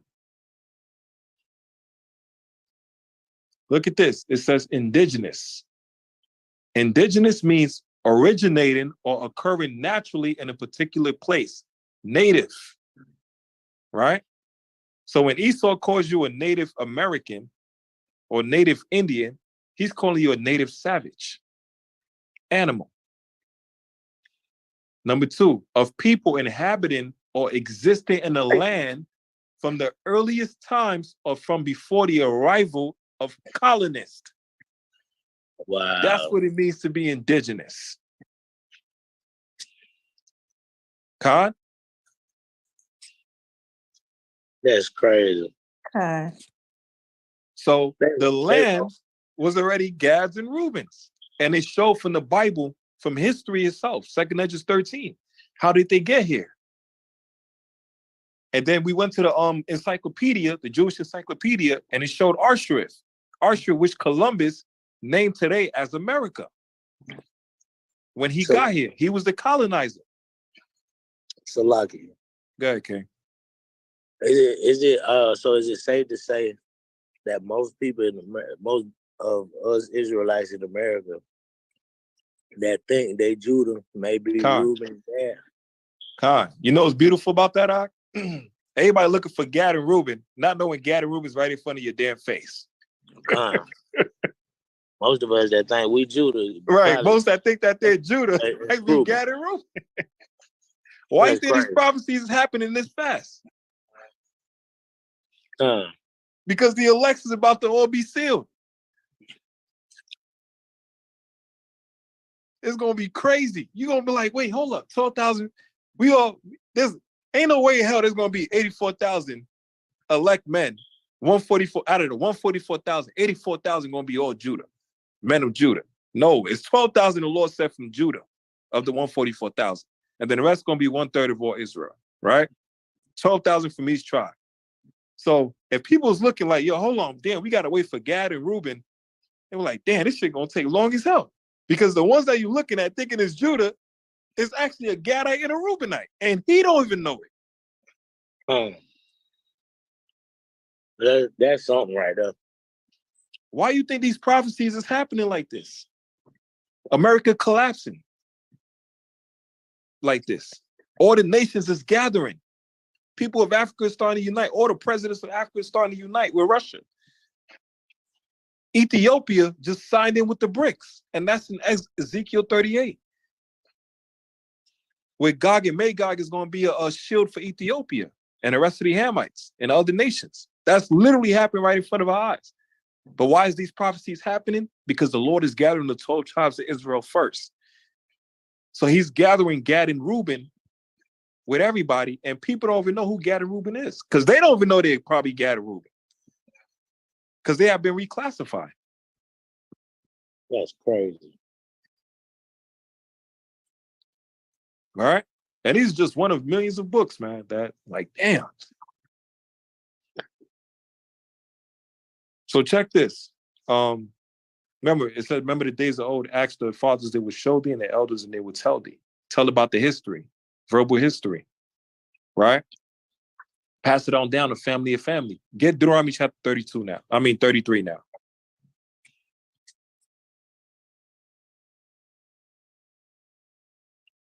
Let's get Deuteronomy chapter 33. This is the book of Deuteronomy, chapter 33, what verse? And let's go to verse 6. Verse 6.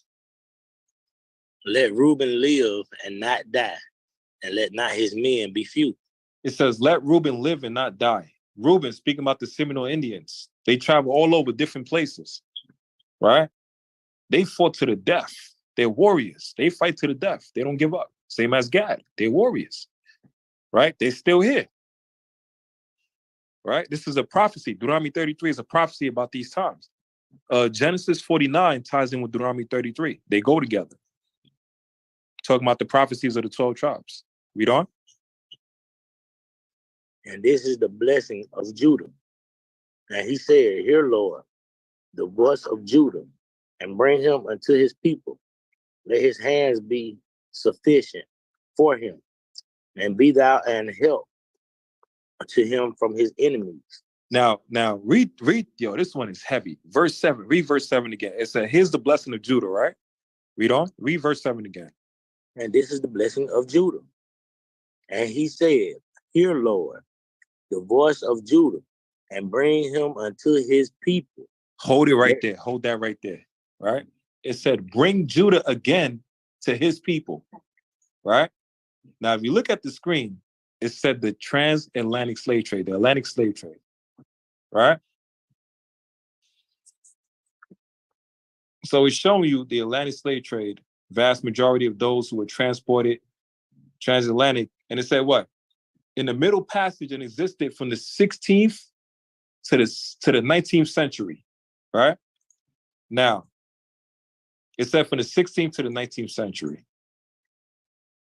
Now, y'all see verse 11?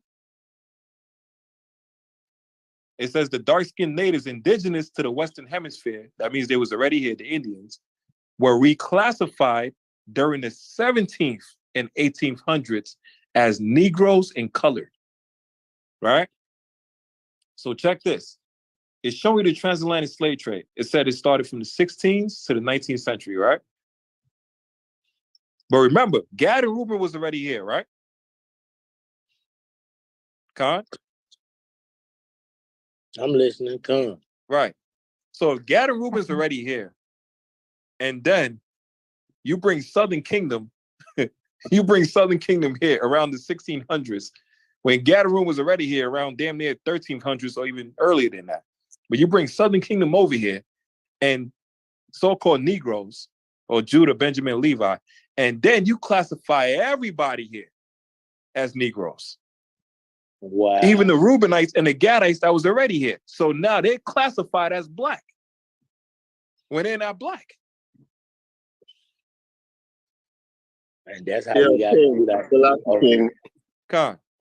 That's one of the reasons it was difficult for them to keep Native Americans as slaves.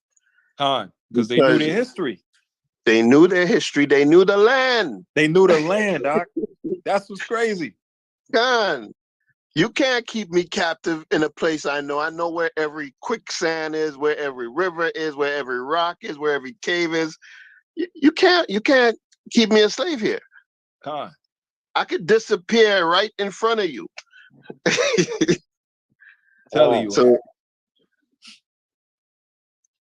yeah, man, it was difficult for them to do that. Right.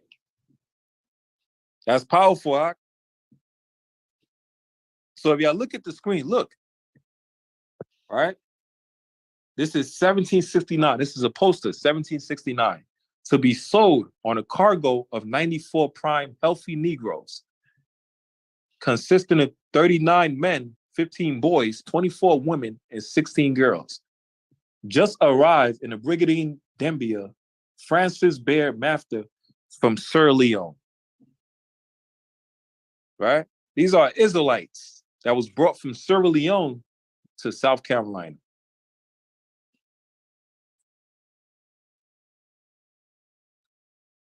And why were they called Negroes? Break it down, okay. It's from where they were taken, man. You want me to put the bring map? up, yeah, bring it up. I'll get it. Nigeria, Nicaragua, So watch this. This is the map right Nigeria. here. All right, look at the map right here.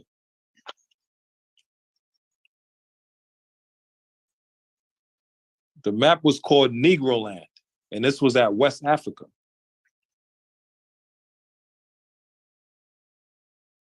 Y'all see the screen? Wow. Right. So it was called Negro Land. Right? So this is Southern Kingdom here at Negro Land. So read verse 7 again, because remember, they got put on the slave ships, and even there's even deeper history with this, where you had the Southern Kingdom that came from Europe. It was two groups.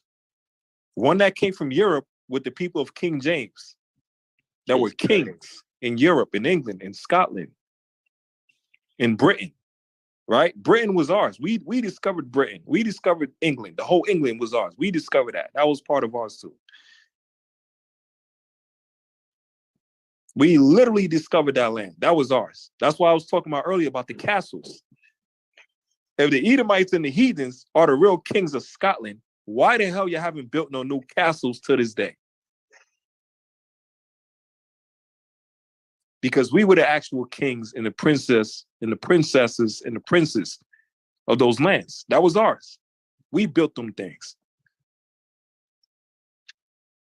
There's even a movie called Dracula Untold, right? It's a fire movie, man. And it speaks about Vlad Tepes walking into the castle to meet his wife and child. And as he's walking into the castle, there's a scene. It's like a 4-second scene. It's showing the walls of his castle. In the artistry in the walls of his castles, there were black knights on the horses as the kings, with crowns and everything. It was all black people on the walls with royal garments and everything. And the white people were the slaves. Wow. But that's for another class, but boy. So Negro Land, they take us from Negro Land and then bring us over to America. Speaking about Southern Kingdom, right? Now read verse 7 again, Deuteronomy 32:7. It's speaking about Judah, right? And this is the blessing of Judah. And he said, hear, Lord, the voice of Judah, and bring him unto his people. Right, hold it right there. How is the Lord going to bring Judah unto his people? He did it through what? The slave trade. Right? He brought the Southern Kingdom where? To America. Who was already here in America? Whose land was this already? The Northern Kingdom. The Native and Seminole Indians. And then speaking about South America, where Asher, come on. You said it, and this song just popped into my head. This land is your land, this land is my It's my land. Good. Yo, these bastards are some thieves, boy. I tell you, man, wicked as hell. Come on, King. This is the Lord's master's plan. This is the Lord's master plan, man. Because he know we stiff-necked and hard-headed. Like what's happening in Chicago right now. I was telling the brothers, we were just chopping up. I was like, yo, this is beautiful. There's an influx of Northern Kingdom just all over Chicago right now. And Jake is all pissed off. He's mad as hell. Like, man, you got these Mexicans and these people in our hoods and that. And I'm like, man, if you knew what the hell the Lord about to do right now, you'll be joyful right now. You'll be happy as hell. The Lord is bringing Northern and Southern Kingdom back together. Get them prime and ready. Wait their behinds up to what the hell is going on, to who they truly are. And they're going to come together in like a roaring lion, man. Like a rumbling rhino. If us and the Mexicans come together, they're going to come. That Alabama stuff was nothing, man. That was a lighter fluid right there. That's why they put so much pressure on trying to stop Judah from waking up. Because once Judah wake up, it's like an alarm. All the tribes start to wake up. Even more, rapid fire. Then he started to look at each other as family instead of enemies, which But the Edomites set up. Go ahead, sis. I saw Puerto Rican, well, actually, I was towing my car, and the guy they sent from the tow company, he was Puerto Rican. And I asked him, I said, you know we the Israelites, right? He was like, yup. And when I used to say it back in 2014, they used to look at me like I'm crazy. But now, more and more, they starting to know more so. They're hearing it, who they are. And I said, yup, we family. He was like, yup, I know. Con. I be seeing Spanish Israelite classes on Clubhouse. Like room. Spanish Israelite room. Yeah, I'm watching it right now too. Trying to get my Espanol up, man. You know? So he could build with the Northern Kingdom, man. Wake our people up even faster. But in verse 7, the Lord said he's going to bring Judah unto his people. But in the way he's going to do it, Judah's not going to expect it. The Lord had to bring our people through what? Through fire. That's slavery. Now we're stuck together. We're oppressed together. Right? Now let's get back to Gad. Because it also ties in with Joseph as well, too. Right? The Northern Kingdom as well, the Puerto Ricans. Get verse 13 now.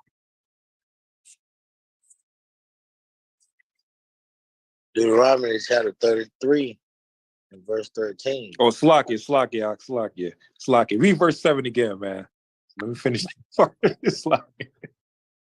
Read verse 7 again, man. Deuteronomy chapter 33, verse 7. And this is the blessing of Judah.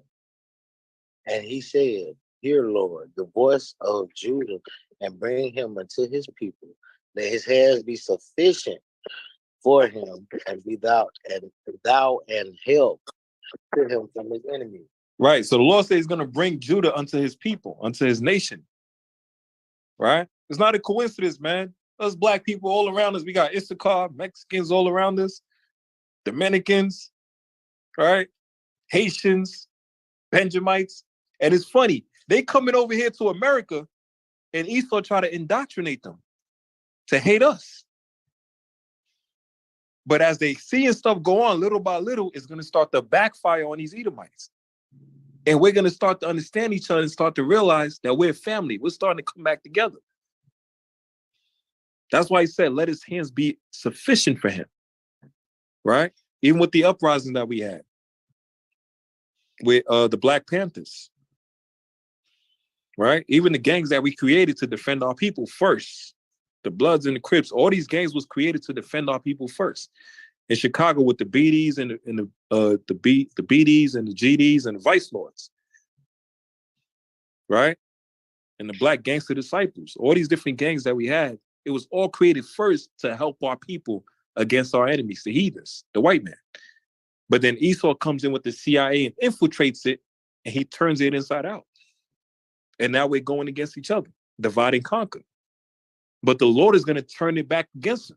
It's going to backfire.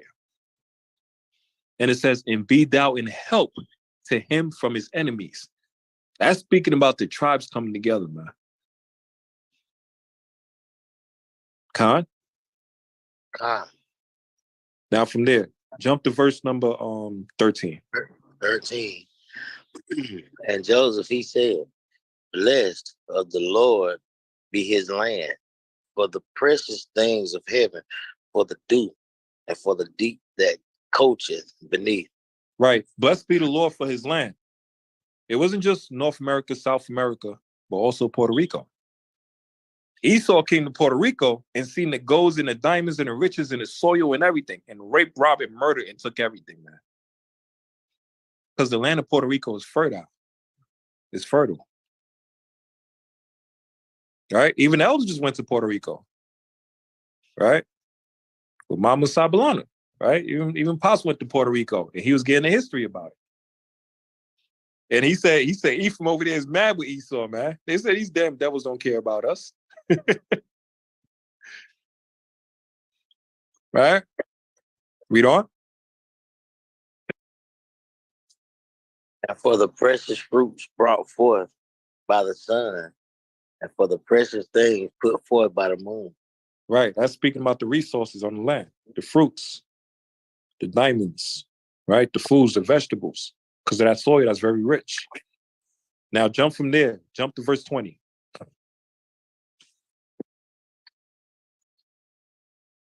Verse 20. And of Gad, he said, blessed be he that enlargeth Gad. Right. How did the Lord enlarge of Gad? By giving Gad North America. That's what the Lord did. He gave Gad and Reuben the whole North America. See how big America is? Right? That was for Gad and Reuben. Read on. He dwelleth as a lion, and teareth the arm with the crown of the head. Right. It said Gad dwelleth as a lion, because like a lion, you need some space. Right? It's like with a pride, king of the jungle, you need some space. And Gad had a whole lot of space. North America, Canada, all that belonged to Gad and Reuben. That's why the Lord is burning down Canada like that. He's giving judgment unto Canada because the white man stole that place. Non-stop fires. When the Lord said that Gad shall overcome at the end, the Lord is going to use the elements against the enemies, man. Because Gad and Reuben were a peaceful people. When Christopher Columbus came over to the land and seen them, right? They seen Christopher Columbus and these white men damn near starving to death, about to be on the brink of death. And they was crying. They was trying to find a way to help them. Taught them how to, take care of the land, how to hunt. They took care of Esau. Same as us. We have that same spirit. We're a very welcoming type of people. We want everybody to be happy, have a good time. But Esau, in his mind, he just thought of war. Hey, I see these people. They're tall, strong, beautiful, right? I could make them my slaves. That's what he just thought about. Wicked. Right? And it says, and it teareth the arm with the crown of his head. That's speaking about Gad or Reuben when they'll take the feather from their crowns of the eagle, and they will cut their skin and make a blood pack. Right? Because they kept treaties, they kept their words. But Esau didn't. That's why they have something called a Pequot massacre, where Esau called all the tribes of Gad, all the chiefs and everything, had a meeting with them, speaking about some, making contracts and treaties and everything, promises for the land and all of that. So all the chiefs sit down at the meeting. They all eating and drinking. Come to find out Esau poisoned the drink. These damn Edomites, these Spaniards, they poisoned the drink.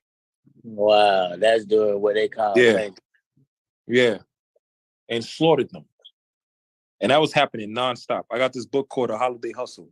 It shows the history about it. That was happening nonstop, man.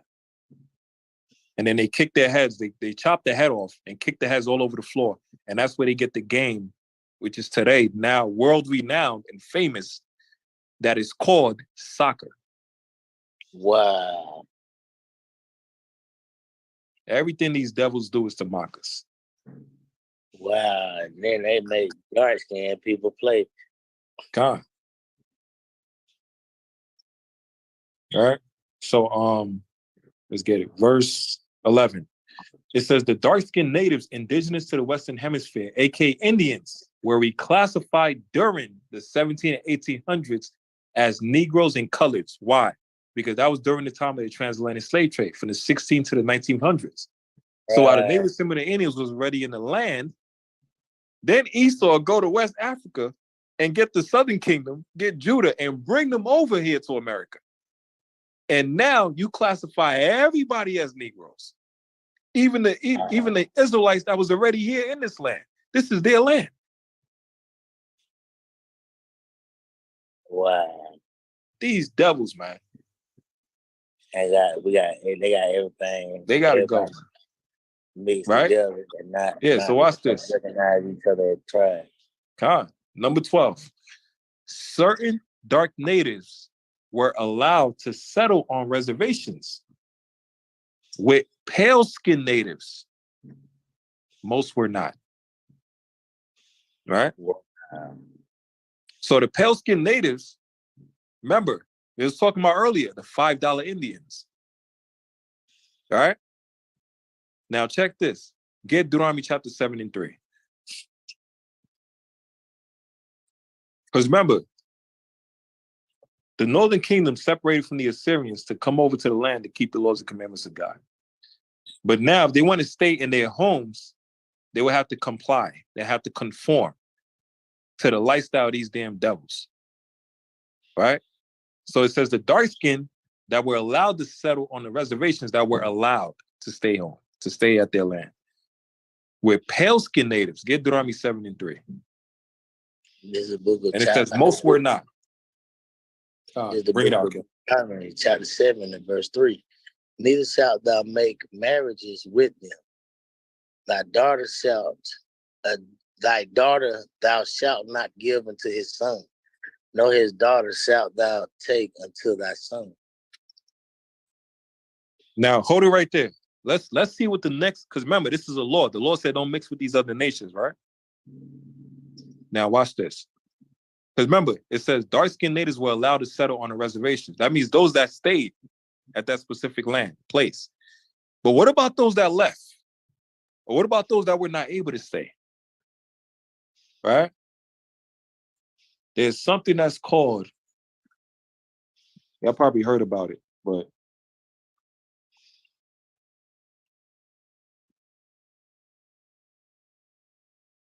see if I can get it on YouTube.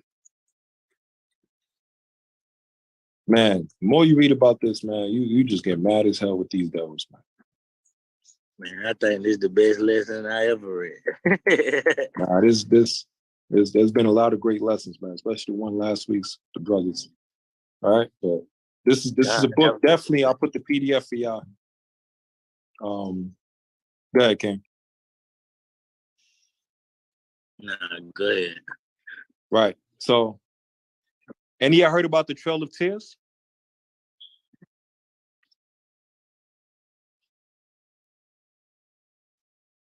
Have anyone heard about the Trail of Tears?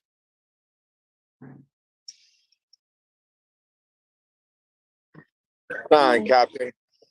President Andrew Jackson started off the Trail of Tears. Time.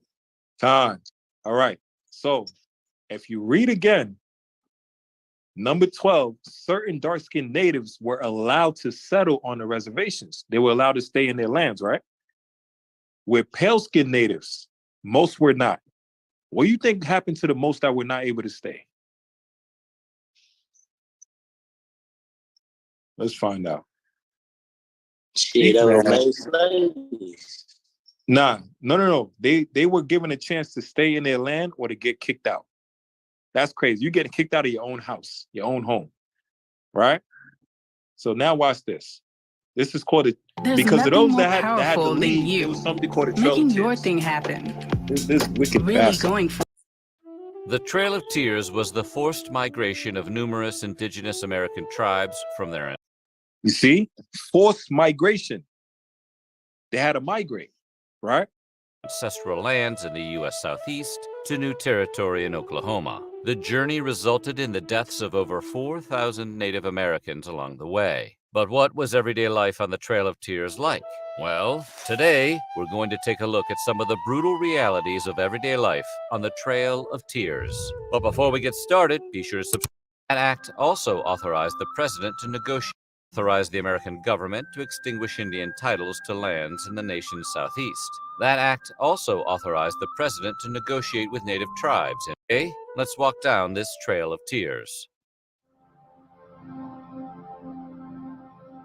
On May 28, 1830, U.S. President Andrew Jackson signed the Indian Removal Act, a document that authorized the American government to extinguish Indian titles to lands in the nation's southeast. That act also... So hold on. Andrew Jackson, this red piece of crap devil, right, made a law in a bill that was called the Indian Removal Act. It was basically the 1830 Indian Removal Act, right? Basically removed the Indians out of their own lands, their own homes. Let's get Deuteronomy chapter 19. That's crucial. Let's get Deuteronomy chapter 19, and let's get verse, and this is a law, right? Let's get 19 and verse 14. This is the book of Deuteronomy chapter 19 and verse 14. Thou shalt not remove thy neighbor's landmark. Read that again, Ak. Read that again, Ak. Thou shalt not remove thy neighbor's landmark. Man. The law said you're not supposed to remove a man out of his own land. And this is a law. Read on. Which they of old time have set in thine inheritance. You see that? This is their inheritance. Khan? Who gave Gad and Reuben and the Northern Kingdom this land? North and South America, Canada, California, Mexico, Florida, New York, Oklahoma, Chicago. Right? The Lord did that. That's why we read 2nd Esdras 13 and 40. Arsarif, which today is called America. It's not just a North America, there's also a South America. So the whole North and South belongs to the Northern Kingdom. So when we migrated, so the history about the Ice Age and all that when they migrated. Right, that's something else. That's something else. Right? Right, okay. That's what and then, yeah, Deuteronomy 33, where they speak about Gad, where the Lord says he shall enlarge Gad. How is going to enlarge Gad? By the land. So how did Gad and Reuben get over here? Huh? How did Gad and Reuben get over here? On the ships. That was in 2nd Esdras 13 and 40. The Northern Kingdom, the 10 tribes, came on what? On the ships through the Euphrates over to where? To a land called Arsarif. Arsarif was speaking about North and South America. Right, and also the parts with Hispaniola. That's what it was speaking about. Where Hispaniola today is called it's called Dominican Republic and Haiti. And then you also have Jamaica and Puerto Rico. All these lands belong to us, to Israel. So part of the law, read Deuteronomy 19 and 14 again. Thou shalt not remove thy neighbor's landmark, which they of old time have set in thine inheritance, which thou shalt inherit the land that the Lord thy God giveth thee, possess it. You see, it said possess it. And Gad and Reuben, they took care of the land. Wow. The bisons and everything, the animals, they respected all of this. The waters, the air wasn't polluted. You could drink the water. You could drink the waters in the river, man. You ain't never have to worry about drinking dirty water. You ain't have to worry about buying water.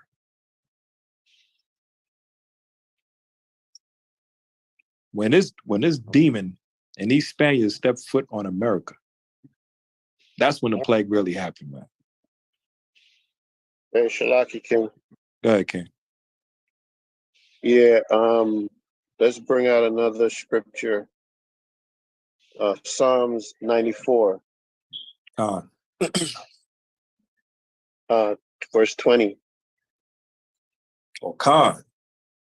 This is the book of Psalms, chapter 94, and verse 20.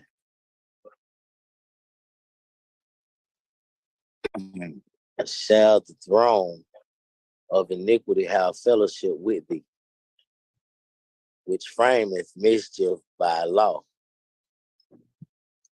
Yeah, go ahead, break it down, Arya. Right, they frame mischief by a law. Right? What was that mischief? What was that wickedness? When Andrew Jackson implemented the Indian Removal Act, the 1830 bill of the Indian Removal Act, which you write in these contracts and these papers to justify your wickedness of you stealing a man's land, kicking him out of the land, and then reselling the land and lying and putting his face on it to act like he sold the land.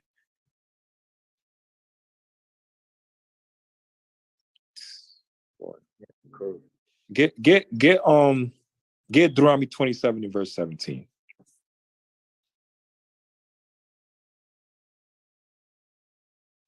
These are laws right here. This is the book of Deuteronomy, chapter 27, verse 17. Cursed be he that removeth his neighbor's landmark. And all the people shall say, Amen. You see? Because everybody agree. Wow. They're like, God, that person got to go. Because the Lord is the fair God. He gave everybody resources. He gave everybody a portion of land, family, houses, wives, everything. Resources, all of that. Everybody got their own. Khan? Let's get two more, Ak. Let's get Job 24.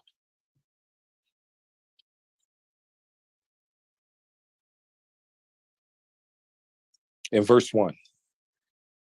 This is the book of Job, chapter 24. Why seeing times are not hidden from the Almighty? Do they that know him not see his days? Right. You think the Lord don't see what's going on? Right? You can't hide nothing from the Lord. Read on. Some remove the landmarks. They violently take away flocks and feed thereof. You see, some remove the landmarks. That's what Andrew Jackson did. And violently take the flocks. What is the flocks that Andrew Jackson took away from Native Seminole Indians? The bisons. That's part of the flocks. The buffaloes. Let me show you this. See, bones of bisons.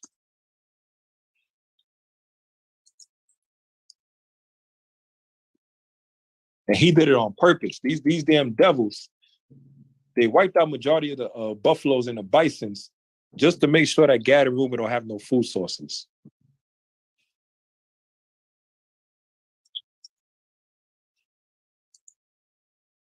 Look at this, man. Boy. Look at this. Y'all see that?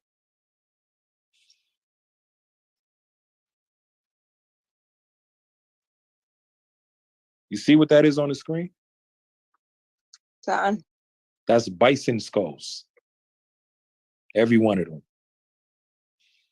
Damn. And he took them all and stacked them all together. Every one of them. Not for food either. Not for food neither. Hunting. Just so that the Native Americans wouldn't have nothing to eat. Khan. So they can't eat off the land. And if you can't eat off the land, who do you got to go to for your food and your water now? The red man. The red man.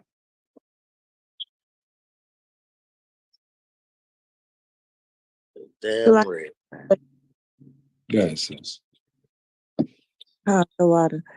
In reference to the Deuteronomy 19 and 14, like, is like the gentrification an example of how going against that what you brought out, that they relocating us out of our lands even still today, and it's an example of that? Khan. Yep. That's why they keep reclassifying us. So they still doing it to this day. They still doing this to this day, yeah. America's system was built against the laws of God. And then they make us sign ourselves off by putting black African American on all the applications. All the, you know what I'm saying? They messed us up, bro. In all aspects, man. Go ahead, sis. You know what's funny? I was watching a short docu-series about what happened to the bison in America. And they try to blame the demise of the bisons like on pestilence and disease, and not from like gunshots or knife wounds and stuff like that. And I'm like, Esau is such a devil. Like, he tries to all blame after admitting that, that was one of the things they did, they tried to say, oh, well, the numbers depleted due to, pestilence and diseases that killed them all, opposed to what they actually did. So. Check this out. Check this out, sis. This is current event right here, right? Let me show you this video. Esau does the same tactics, not just the Gad and Reuben, he does it to us too. All the tribes of Israel. So this is the article. It's called Black Colorado Ranchers. And this is February 8, 2023. In Denver, Colorado. Black Colorado ranchers allege they are being terrorized by white neighbors. Right? Colorado ranchers. Watch this. I'm being arrested. Early Monday morning, Courtney Mallory was taken into custody. Farming while black in America. The rancher's story, one that's taken over social media. We don't want to become a hashtag. Nicole, a Marine, and her husband bought Freedom Acres Ranch in 2020. The couple claiming they face repeated acts of domestic terrorism by white residents on their own property. They say their dogs have been poisoned. Numerous farm animals have been slaughtered and gutted. Residents have... You see? This devil does the same thing again.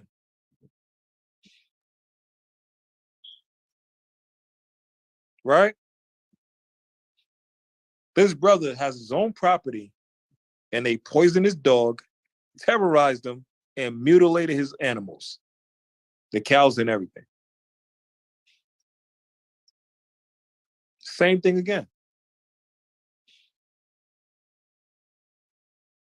Like he did to the Northern Kingdom. Same thing again.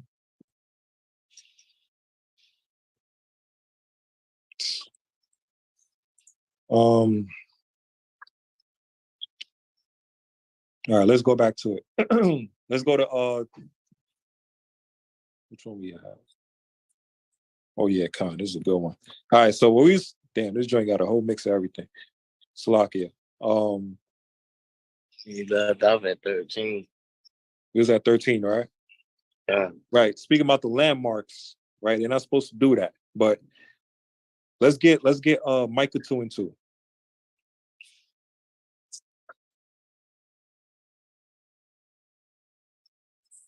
Oh yeah, Indian removal light. That's where we was at. Let's get Micah 2 and 2. Micah 2 and 2. The book of Micah, chapter 2, verse 2. And they covet fields and take them by violence, houses, and take them away. So they oppress a man and his house, even a man and his heritage. Right? They oppress a man, Slocky. They covet fields and take them by violence. The fields is the land. Right? And the houses and take them away. So they oppress a man in his house, even a man in his own heritage. They told him, they say you got to now be classified as a Negro or colored. You can't be called a Native American. And even before that, with you, and it's gonna get even deeper, right? But let's get to Trail of Tears, man. He's bad. They foretold this. They already knew this was gonna happen. Yeah. It was gonna happen. God. Hey. Check this, man. This authorized the president to negotiate with native tribes in order to gain access and make improvements to their lands, as well as offer resettlement funds to those tribes and groups willing to move west. Even in its own time, the act was highly controversial. While many Americans, particularly those in the South and the largest state, Georgia, supported its passage, many others opposed the act, including a large number of Christian missionaries and several sitting members of Congress. Indeed, it was only after a long, bitter series of debates that the act finally was passed by the legislature. While its ultimate goal was to turn those lands over to settlers, the Indian Removal Act did not explicitly grant Jackson permission to forcibly remove native inhabitants. Nonetheless, the 5 so-called civilized tribes, which included the Choctaw, Creek, Chickasaw, Cherokee, and Seminole, as well as the Wyandot, Kickapoo, Potawatomi, Shawnee, and Lenape, were all ultimately removed from their lands, and force was often a major factor. The tribes were sent west on a trip that would eventually become known as the Trail of Tears. So Esau was like, if you're not going to conform to my ways, you got to go. Right? And he was basically aiming that towards the people that was fighting back because they know this is their land and you invaders coming in to destroy everything that we got. And we're going to fight for our homeland. Like what's happening with Ukraine and Russia. That's two Edomites, though. But they're fighting for their homeland. Right? Now what's happening also with Africa. The Europeans, the Frenchmen, and all of that stuff, the Hamites rising, they're like, man, we sick and tired of y'all oppressing us. Why the hell is that we're so poor and we have all the resources? Why are we so poor? And everybody come to us for all the resources. And y'all supposed to be our partners, supposed to help us. But Esau does what? He steals from everybody. Right? Let's get Habakkuk 2 and 5. This back. And I'm telling you, man, anybody that want to defend the Edomites, and we got to love these white people. Listen, man, you got to die. Straight up. Come on. You got to die, man. We can't trust you. So like bro, I think Sister Alma wanted to say something. Huh? I think somebody said Salakia. Con. Somebody said Salakia? Con, I was just gonna say, of all those tribes they mentioned, those are the tribes that you find most of our Israelite brothers and sisters that are from Gad and Reuben. Those are the tribes they always mention. Con. Cherokee, Choctaw. Yep. Like all those ones. They knew exactly what they were getting out. And then if you think back in middle school, elementary school, middle school, them the ones they teach you that was gatherers and hunters, and you see what I'm saying? Them the same one. They teach you about a history class in school. Yeah. There's a lot of history, untold history, that you look up, man, you'll find, and throughout these books, you'll be like, wow, all these different tribes that they had, Northern Kingdom, you'll be shocked. The more history you learn about this place, about our people, right, that Esau is hiding, like from just each tribe, you'd be like, damn. But we you could just stick with just the tribe of Gad, not even Reuben. You could just talk about Gad, and you'll be here forever. God. So like we had the heart, we had the mind, the spirit, all that. We just couldn't beat that gun. God. We couldn't beat that gun. Yeah, don't worry. There's gonna be a chariot coming. All right. Let's get Habakkuk 2 and 5, man. Hey, Shalaki. Khan. And the only reason we couldn't beat that gun is because of our disobedience. Khan. Understand, we are a terror to the nations, bro. We got a God who loves us and fight our battles. So this is why the other nations were terrified of us. You see what happened when the spies went into Jericho? The people were terrified. They had no heart. Imagine warriors got no heart to fight. Warriors, seasoned warriors, got no heart to fight. God. Do the amazing. Go ahead, King. King. That's real, Lock. Their heart melted. It melted, man. And it's gonna happen again. Because look, it's crazy? You know how you know it's gonna happen again? Remember, King, the Pentagon. The meeting that they had at the Pentagon about the chariots. And these are Edomites. These are Edomites, pilots. Edomite pilots. That's warning their governments, telling their governments, we got to tell the people what's going on. Because what I just seen in the sky when I was flying on this damn jet, and this unknown object flew past me, reversed, flew behind me, wait till I caught up with it, zigzagged around me, played with me like I was a little kid when I'm flying like 1,000 miles per hour, zoomed down into the damn sea, zipped back up, and just stared at me laughing. Wow. We not beating that. That's what the Edomite pilot guy said. Shalaki, King. Remember that there's another video that shows they shot up a rocket Oh yeah. And the UFO came, the chariot came out of nowhere, flew, shot some type of light into the rocket, moved over on the other side of the rocket, shined another light, and then they realized this thing just disabled our rocket. We can't do nothing. Can't do nothing. Don't forget the one in Iran. When they were shooting at the chariot, it was zigzagging all around them, just playing around.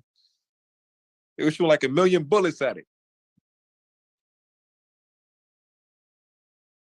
Couldn't even touch it. Couldn't even touch it. Hey, let me find that video, man. Where the Edomite. Let me see, where was the one?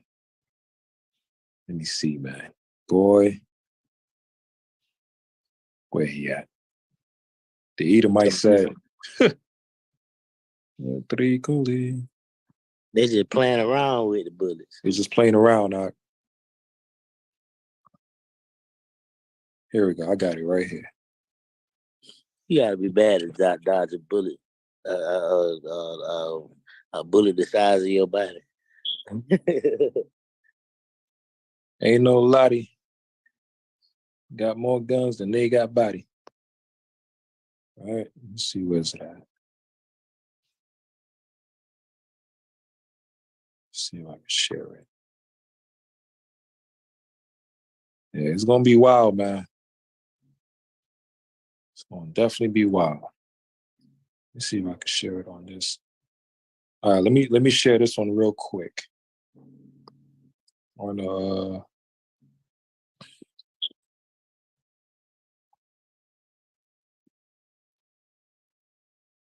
right. Let me just share this real quick on the phone.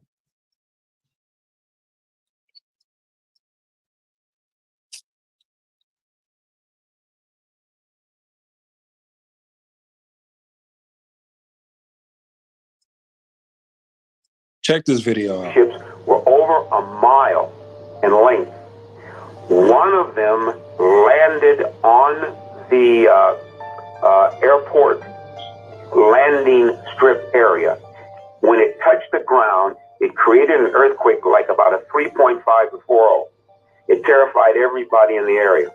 The back of this craft opened up, and several hundred young men with huge, heavy weapons came out of two sides of the ship and formed a protection line around the ship. And the people at that Air Force base, the commander, had a meeting with the individuals that were aboard this ship. And this particular race that landed those ships and that are seen in these huge cigar-shaped ships, they are a black race. They look like Air Force base. They're a black race. You mean they were dark-skinned? They're a black race. Let's go. These cigar-shaped ships were over a mile in length. One of them landed on the airport landing strip area. When it touched the ground, it created an earthquake like about a 3.5 before 0. Like, come on, man. Weapons came out of two protection line around the ship, and the people at that Air Force base, the commander, had a meeting with the individuals that were aboard this ship. And this particular race that landed those ships and that are seen in these huge cigar-shaped ships, they are a black race. They look like African Americans. They were about 6'4", 6'5". These tight-fitting black leather outfits on, and the weapons that they came out of the ships with, they were huge weapons. And if you've ever seen a race of people that were conquerors, that had never been conquered, they've got this look about them of arrogance. That is exactly what these extraterrestrials have. Yeah, that's it, man. They just described the Illinois camp.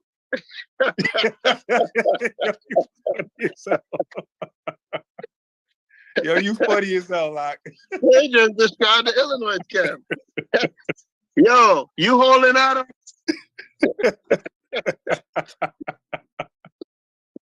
Yo, you What's funny as going hell, on? like. Salakia. He said the Edomite described HOI Chicago. Good. Salakia, hold on. This is Esau describing this. He said these so-called aliens came out this spaceship, hundreds of them, all big, tall, so-called black African-American looking, and they were all young with big weapons. And they had this look on them like the look of conquerors that ain't never been conquered before.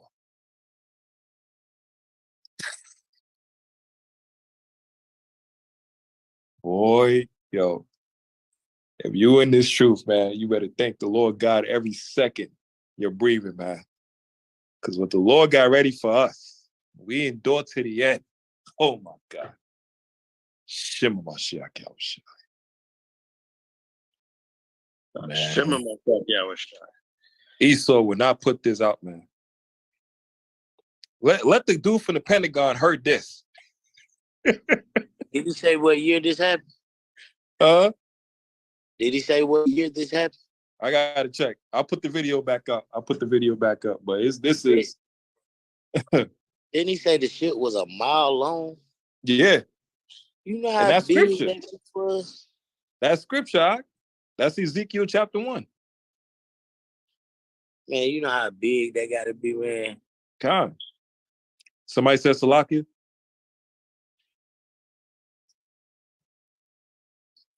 Come.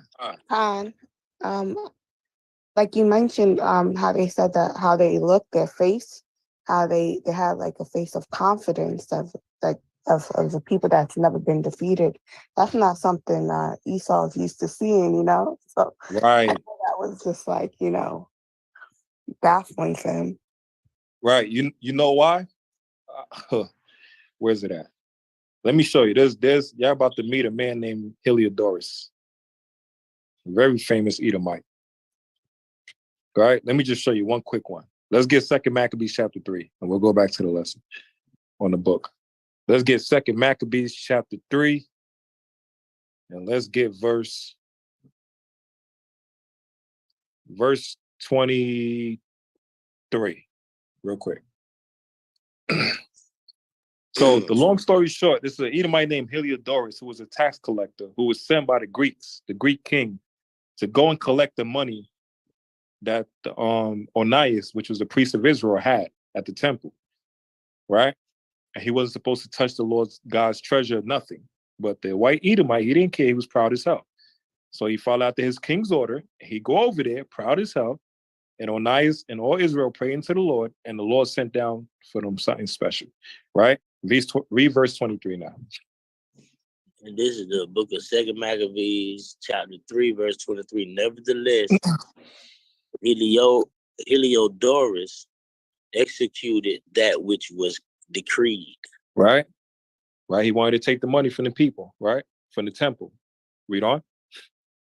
And now as he was there present himself with his guard about the treasury, the Lord of spirits and the Prince of all power caused a great apparition, so that all that presumed to come in with him were astonished at the power of Yahweh and fainted and were sore afraid.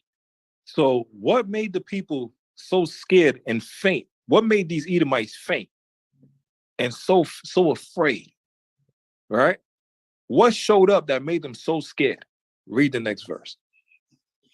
For there appeared unto them an horse with a terrible rider upon him, and adorned with a very fair covering. And he ran fiercely, and smote at Heliodorus with his forefeet. And it seemed that he that sat upon the horse had complete harness of gold. Right. So what appeared in front of Heliodorus, right? Hold that real quick. This would appear in front of Heliodorus. Get Mark 16:5. It said a horse with a terrible rider, right? Person that's riding on the horse. Get Mark 16:5. Remember, the guy said that these men that he's seen come out them ships, they were all young, right? They're like young men, right? Big and strong. Read Mark 16:5. This is the book of Mark 16:5. And entering into the sepulchre, they saw a young man sitting on the right side, clothed in a long white garment, and they were affrighted. Right. So how is it people seeing a young man, but this young man got an all white garment, and people are scared of this young man? Right? Now get Matthew 28 and verse 2. This is the book of Matthew 28 and 2. And behold, there was a great earthquake, for the angel of the Lord descended from heaven. For a what? For the angel of the Lord descended from heaven. Right? An angel came down from heaven. Read on. And came and rolled back the stone from the door and sat upon it. Read on. His countenance was like lightning, and his raiment white as snow. Wait, hold on. The garment that he had was what color? White as snow. White as snow. Read on. And for fear of him, the keepers did shake and became as dead men. They became as what? Dead men. So hold on. If you tie Mark 16:5 with 2 Maccabees 3, with Matthew 28 and 3, what showed up in front of Heliodorus? An angel. Khan. And how did the angel look? Had a white garment on. Right. But he was a young man. He was a young man. Remember what the Edomite said in the video? He said he's seen a group of young men, all big and strong with big weapons, that came out that ship. What did the Edomite see? He's seen angels. That's what he's seen. Also, the white man also described, just like in verse 2, and behold, there was a great earthquake. But from heaven, he also said it was a big earthquake, a 3 point something. So look how much power that is, huh? So what is right in front of Heliodorus that got him shook? An angel pulled up. Read 2 Maccabees 3 and 26 now. It's the book of 2 Maccabees, chapter 3, and verse 26. Moreover, 2 other young men appeared before him. Notable. You see, 2 other young men. So there was already one that was ready that drop kicked him, and the one angel that drop kicked Heliodorus had all gold armor, war armor. And now 2 other young men, 2 other angels pulled up. So now there's 3 in total. Read on. Appeared before him, notable in strength. Hold on, now. Remember, the Edomite said that. He said, yo, when these young men came out them ships, they was big and strong. 6 right? foot 4. Huh? Read on. Excellent in beauty and comely in apparel, who stood by him on either side and scourged him continually and gave him many sore stripes. So he was getting jumped by angels, all right? They tore his ass up. This is in the Bible. That's what was happening.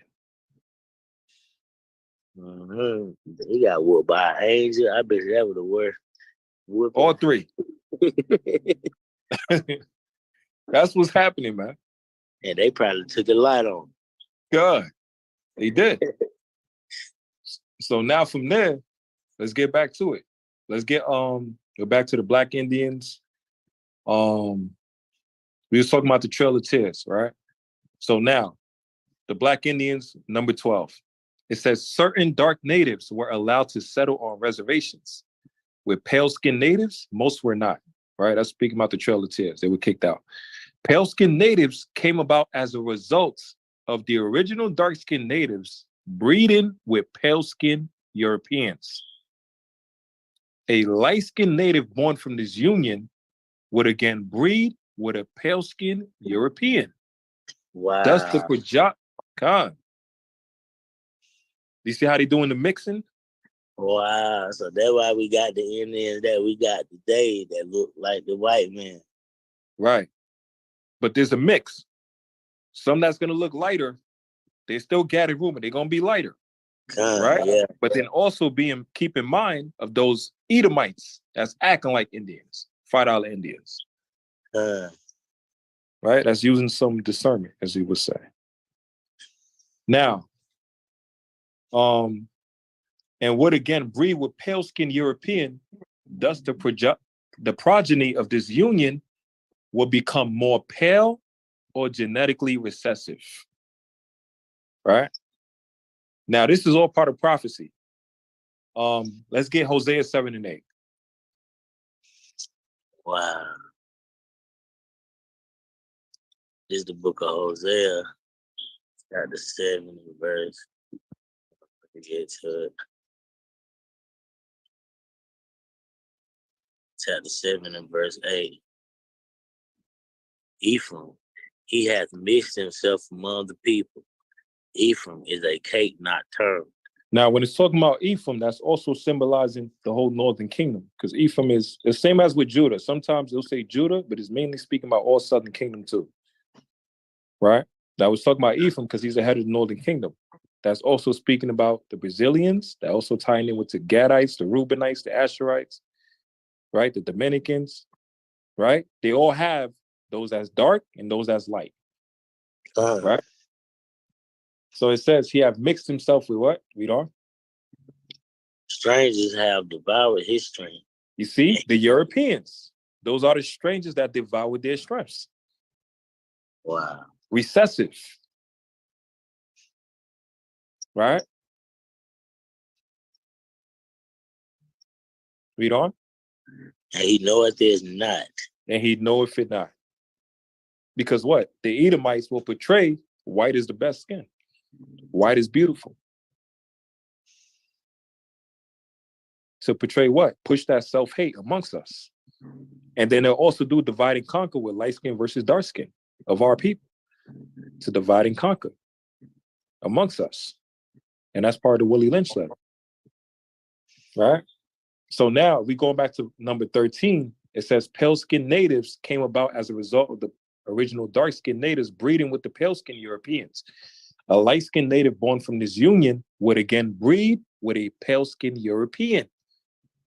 Right? What are they trying to do? They're trying to wipe out the blood. How are they trying to do that? By the skin. Right? But they can't because it goes by the seed line of the father. Thus, the progeny of this union will become more pale or genetically recessive. Let me give you a good example. Where are you at?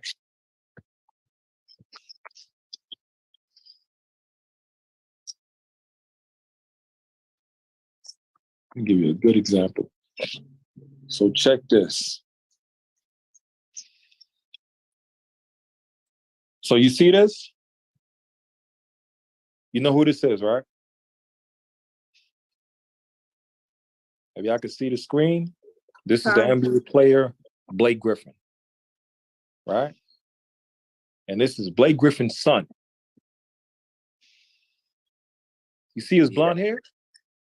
Good. That look like a straight up Edomite, right? Good. That look like a straight up Edomite. He had him with a white woman. Right. Look, that's his son. Blonde hair and everything. But Andrew, he mixed too, right? Con. So now watch this. Look at that. That's his father. The black dude. Okay. But you see the difference in just one generation? One generation. Look at the difference. Look. That's his brother. That's his mother. Wow. That's his pops.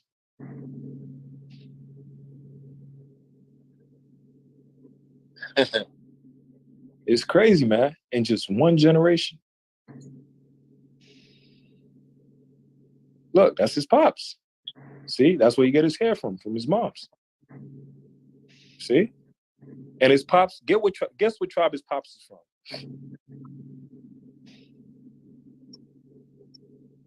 His pops is Levi.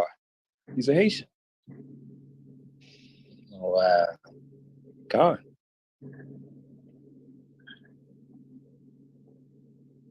Right?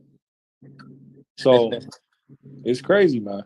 So it says, yeah, mix yourself with the nations. Now look what it says. After centuries of this breeding process, eventually to produce the pale-skinned native of the Western Hemisphere, the dark-skinned natives who do not mix with their seeds still endure. The U.S. government has reclassified most as Black Americans or African American now. Wow. Look at this devil. It went from Negro in number 11 to colored. And then they updated and changed it again in number 13, reclassified them as Black Americans or African Americans. Wow. And then this devil, man. And then we already know what the name America, which ties in with Amerigo Vespucci, right? Italian map maker. So Esau just could keep putting different labels to keep us confused. He classifies us as this, as that. Right? Let's get First Esdras chapter 8. In verse 69. This is the book of First Esdras chapter 8 and verse 69.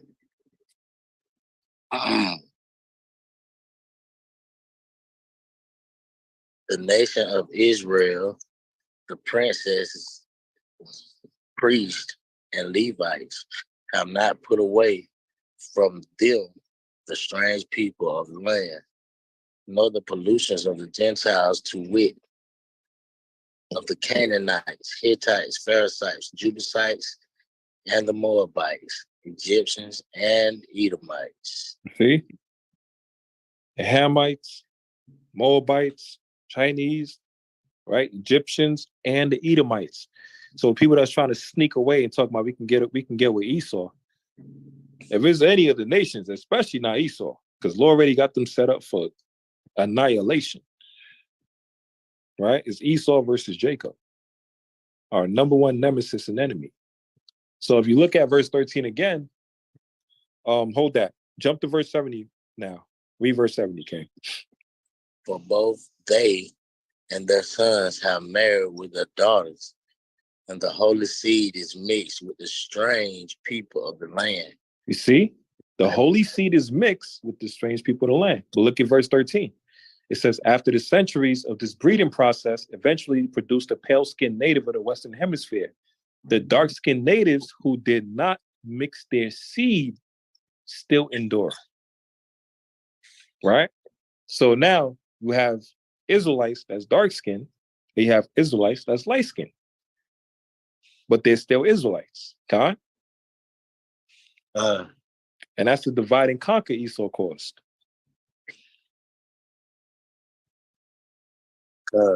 And then we label them as African American. Right? Let's get Matthew chapter 13. And let's get verse 24. Slack it. Jump just straight to verse 25. This is the book of Matthew, chapter 13, and 25. But while men slept, his enemy came and sowed tares among the wheat and went his way. Right? So it says, while people slept, his enemy came and sowed tares amongst the wheat. Right? That's the Europeans coming in and sleeping with what? Sleeping with our wives. Or that's what our people mixing with the heathens. Right? Interracial marriages. So now you have an Edomite that look like a so-called black man. But he's an Edomite. And now you have a Jake that's an Israelite, but look like a damn heathen. It's causing confusion. Right? Like, for example, it's crazy. Who is it? Check this.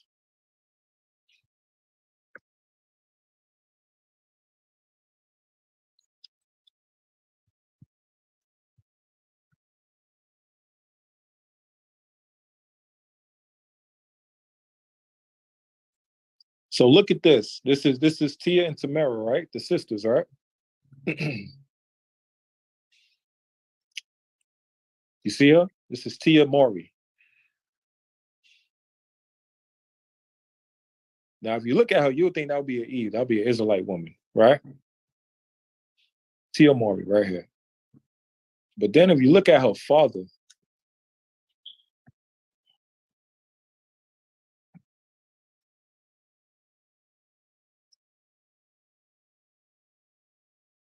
now this is Tia Maury's father, biological father. Look, here we go, the picture right there. Look. Wow. That's confusion.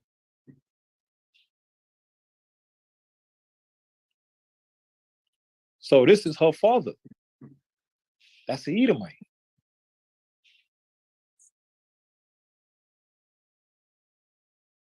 So Tia and Tamara will actually be what? Edomites. Edomites. Because it go by the sea line of the father.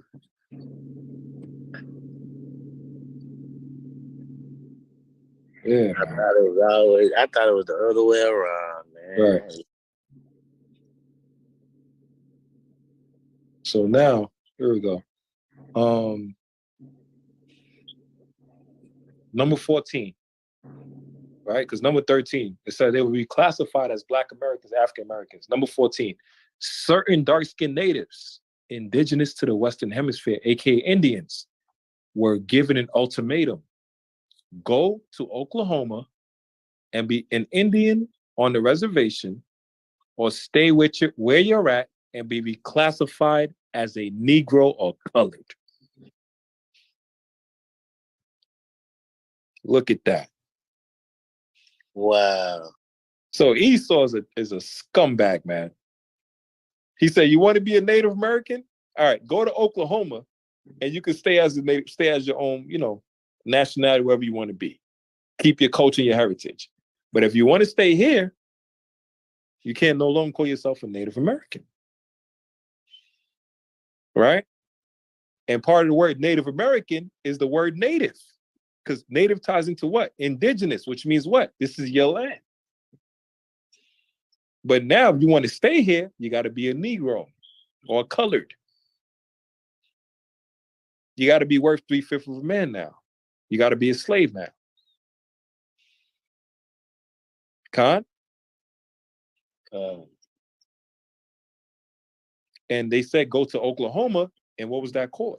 The Trail of Tears. That's what that was speaking about. And when they traveled to Oklahoma, far away distance, took them months. Esau make sure he took everything from them, their resources and everything, their clothes, everything. So they was traveling through all different type of conditions, winter, all of these type of stuff. No food, no water, no nothing, starving, dying on their way to Oklahoma. While getting attacked, men, women, and children.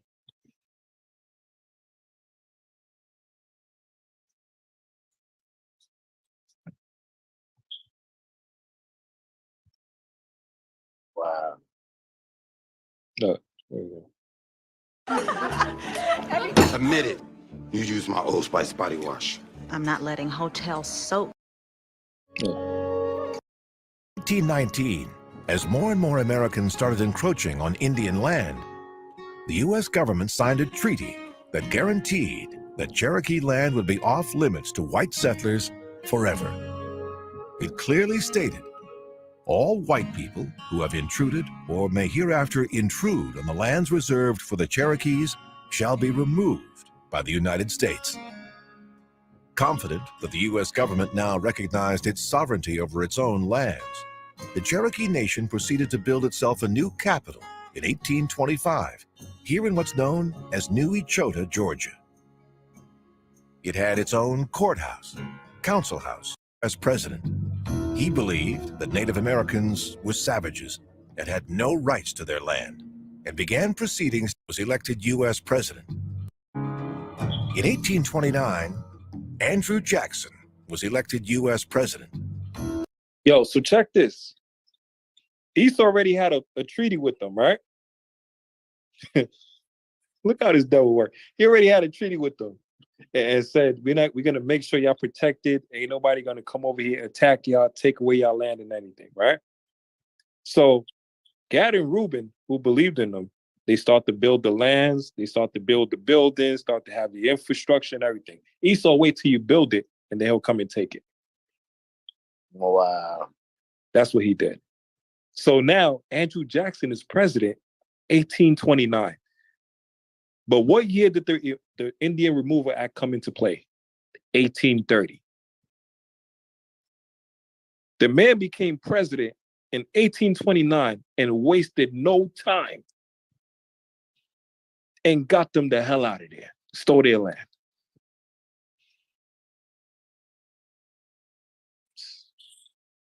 He believed that Native Americans and broke the contract immediately.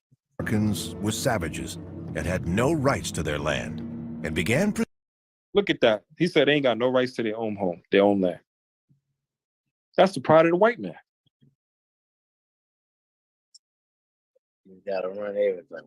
Right. Proceedings to remove the Cherokee from the southern states to clear the way for white settlement. The next year, see, to clear the way for white people. That's invading the land.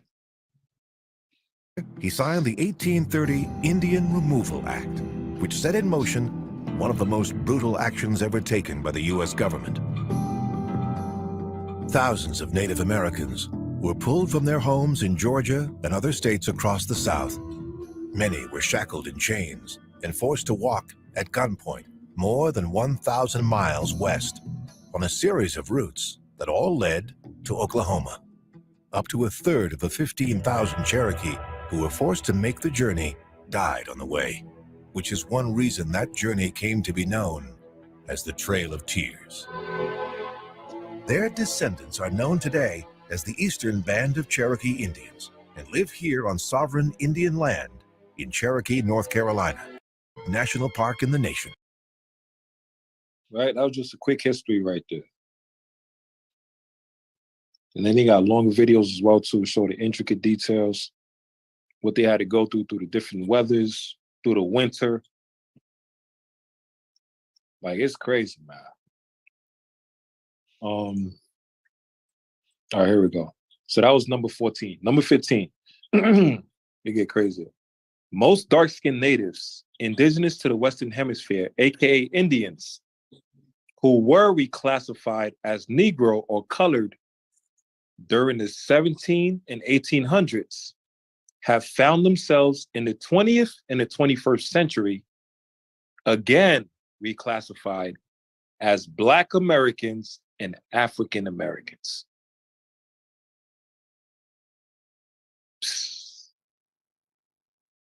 The man just keep changing people, nationalities, and everything.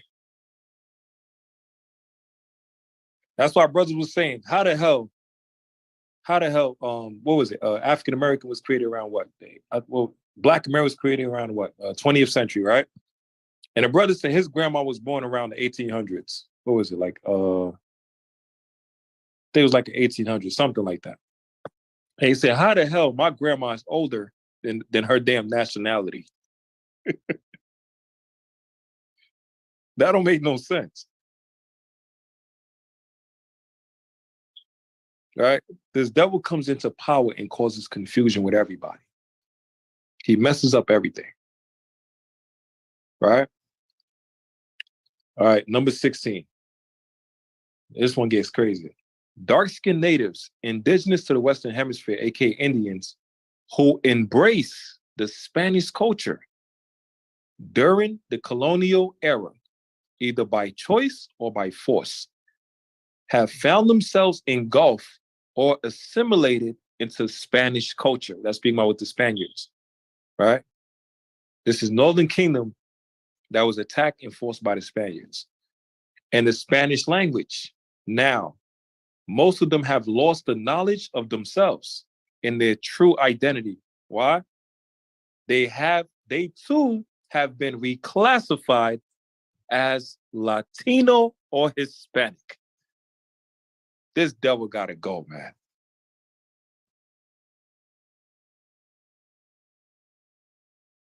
This demon gotta go.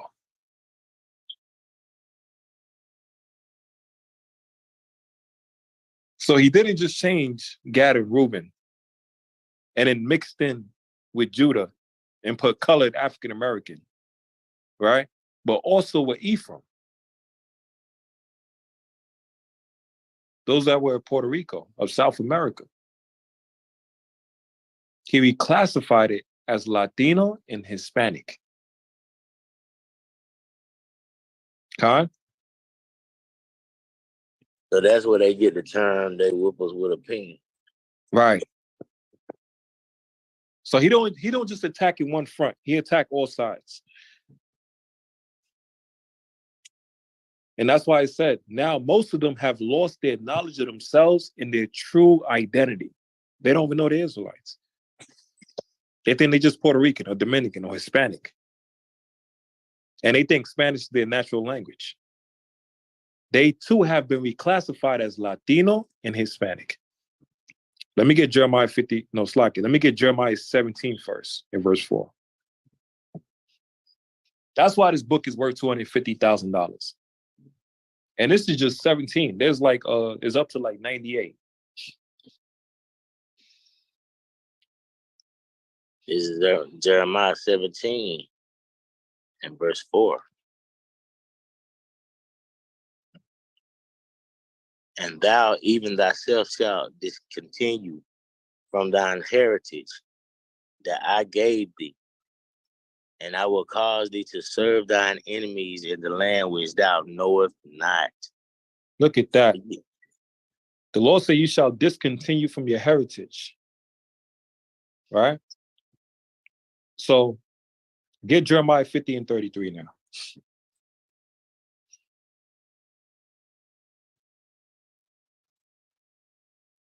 It's the book of Jeremiah, chapter 50 and 33.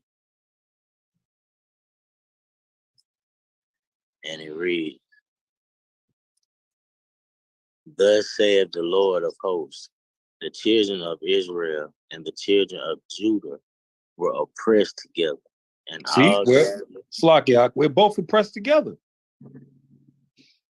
Right? The cotton field, the sugarcane field. Right? We're both oppressed together by these devils. Gad and Reuben and Judah getting attacked by the Europeans, now speaking English. Ephraim on down to Asher, now speaking Spanish, getting attacked by the Spaniards. Right? The Haitians attacked by the damn French army, who was attacking Africa, stealing from them to this day, and now Africa's fighting back. Now they speaking French. And DR, which Haiti and DR used to be called Hispaniola. And the Dominicans today, who hate themselves so much, some of them be darker than us.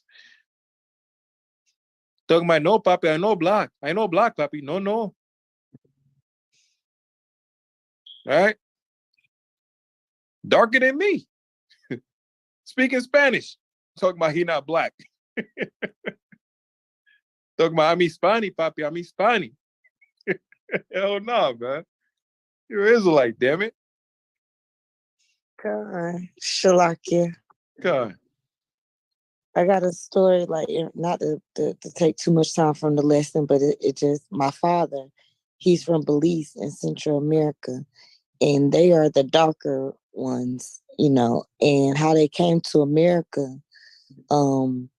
He said that when they finally like crossed or got to the border, the guy put them in the car, and he told them to not open their mouth, not speak, because they could pass for black as long as they didn't open their mouth and speak with their accents. And that's how they was able to come across the border. God. Yeah, man. We're the same people. Esau caused all this divide and conquer, different languages, switch up our cultures and everything. We're the same people, man. And the only one that's going to change it is the Most High God. You know? We almost there, man. Right? So it says the dark-skinned natives indigenous to the Western Hemisphere, aka Indians, who embraced the Spanish culture during the colonial era, either by choice or by force, have found themselves engulfed or assimilated into Spanish culture and the Spanish language. Now, most of them have lost the knowledge of themselves and their true identity. They too have been reclassified as Latino or Hispanic. This damn devil, he changes everybody's name, nationality, language, whatever. It's to cause confusion, so we don't know who we are. Verse 17, or number 17. Check this out.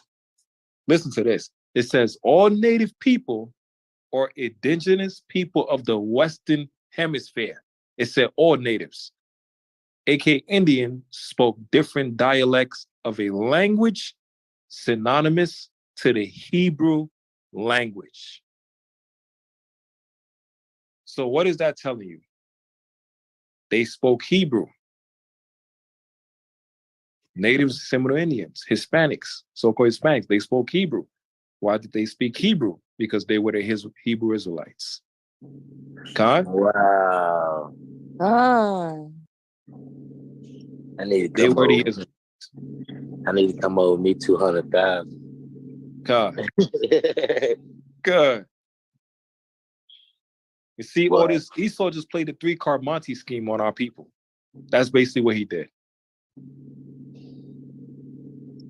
That's basically what he did. He switched up everybody's nationalities and everything, caused confusion, added this different nationality so people don't know who they truly are.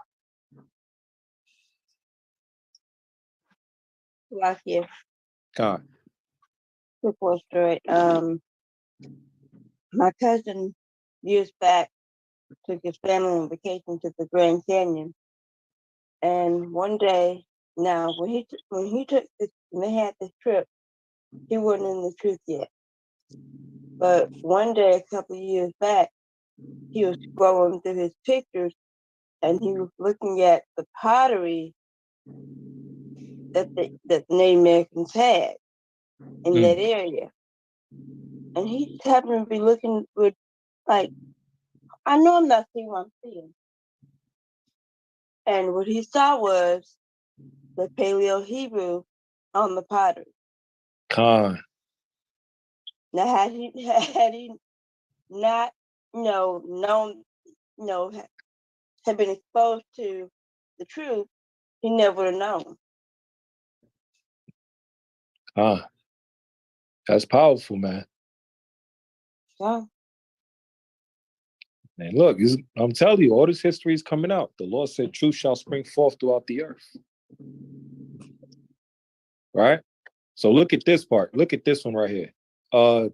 Like I said, verse 17, all native people or indigenous people of the Western Hemisphere, aka Indians, spoke different dialects of a language synonymous to the Hebrew language.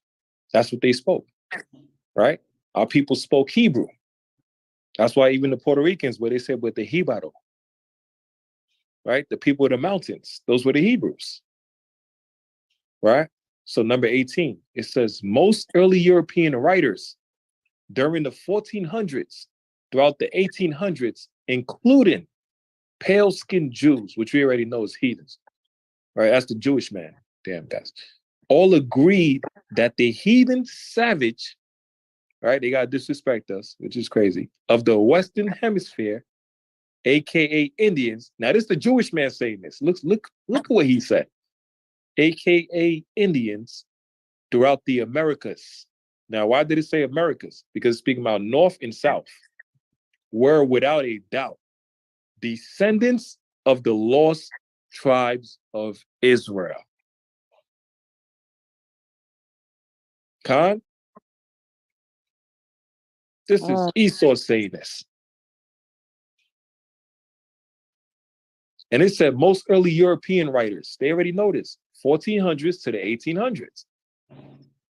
They said they were the descendants, the South heathen savage of the Western Hemisphere, aka Indians throughout the Americas, were without a doubt descendants of the lost tribes of Israel. Without a shadow of a doubt. They already knew that.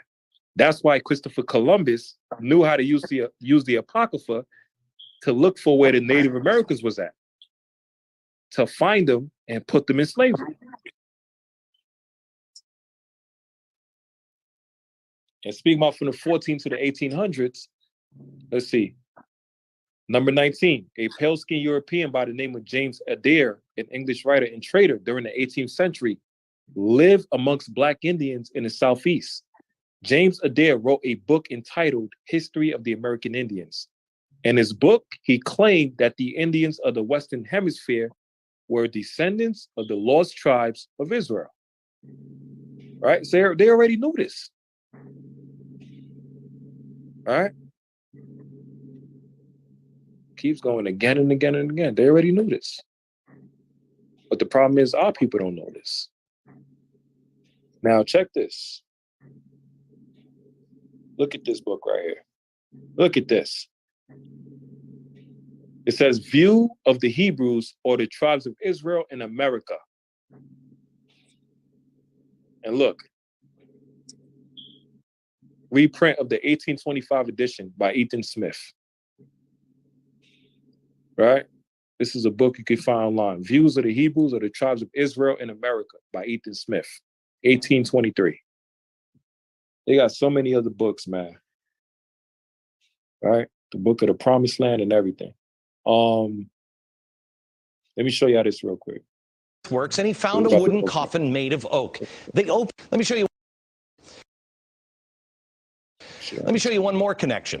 In 1860, David Wyrick, he's a guy who surveyed the Newark earthworks. He was digging into a mound near those earthworks, and he found a wooden coffin made of oak. They opened up the coffin and found a skeleton of a man holding a little box. It was about 8.10 inches in size. The box had been cemented shut here. This, by the way, is sitting in Ohio. Well, he opened up the box and he found a little man inside, a little black stone. They took it to scholars and they looked at it. The man seems to be carrying something, and there's writing here at first they couldn't recognize. The writing is, they thought in 1860, some sort of Hebrew. Well, finally, about 20 years later, they found some rabbis living in the area, and the rabbis looked at that and they could read it. They said it was an old kind of block Hebrew, and it was a rendition of the 10 Commandments. Now, wait a minute. Hold on. They found some evidence of artifacts of the 10 Commandments in Hebrew in Ohio.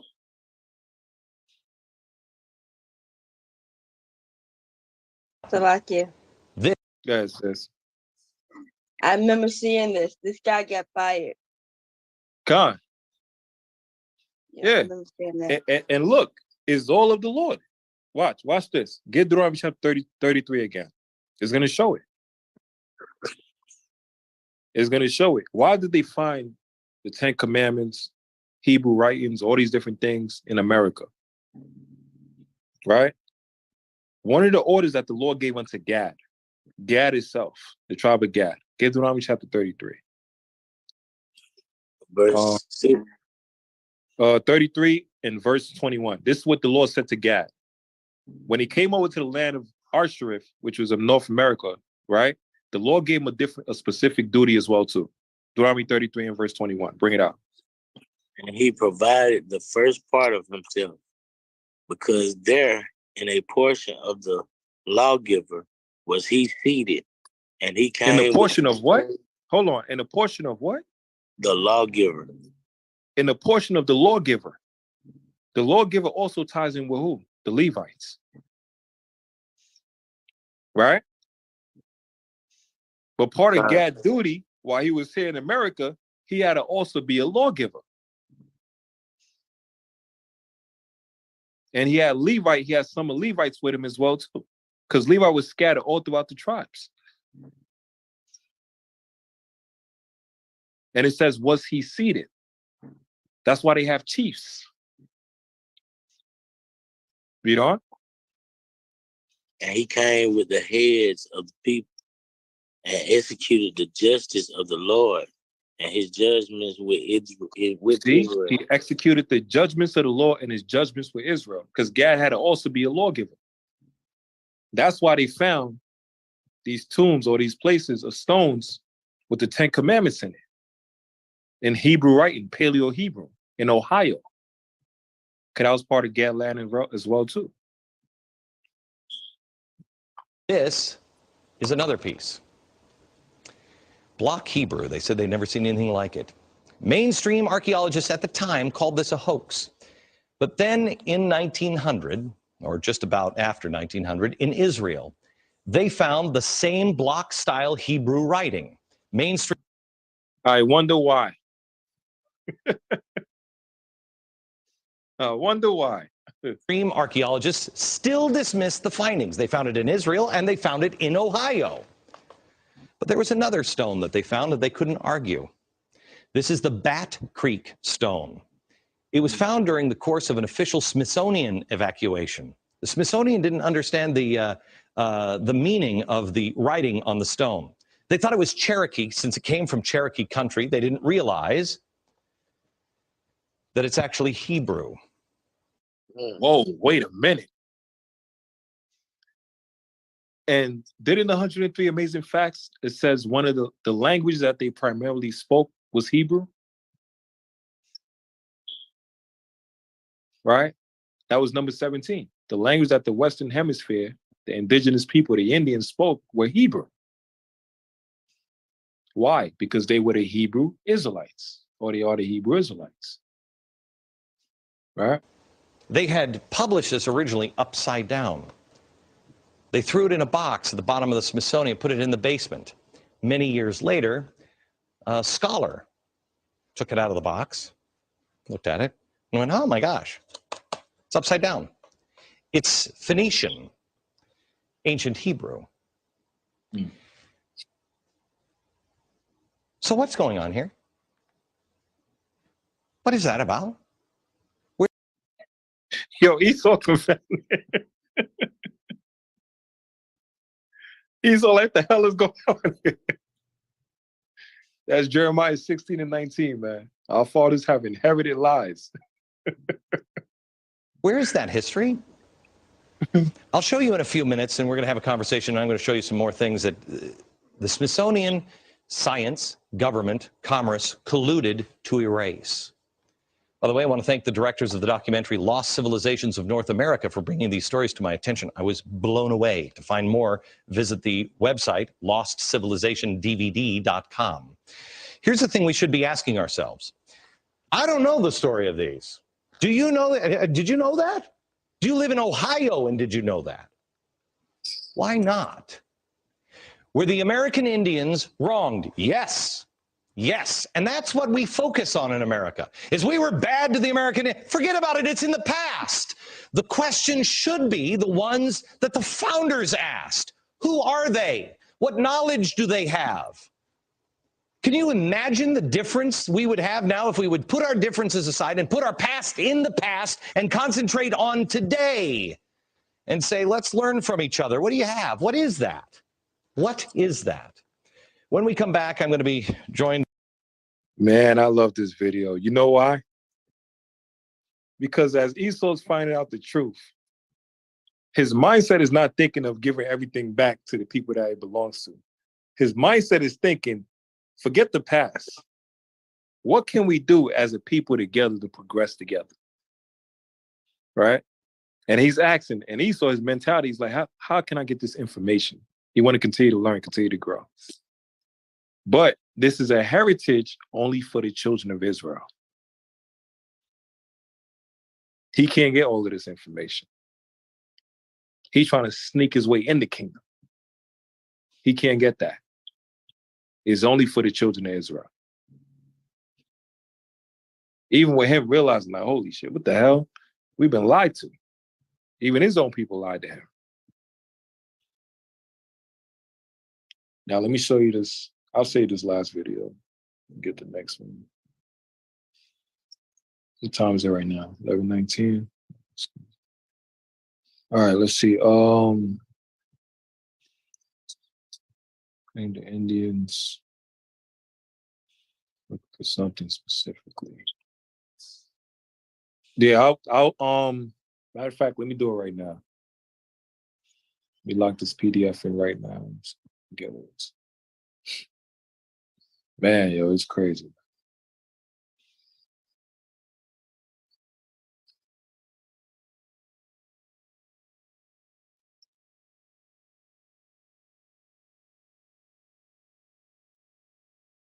Yeah, this book is heavy, man.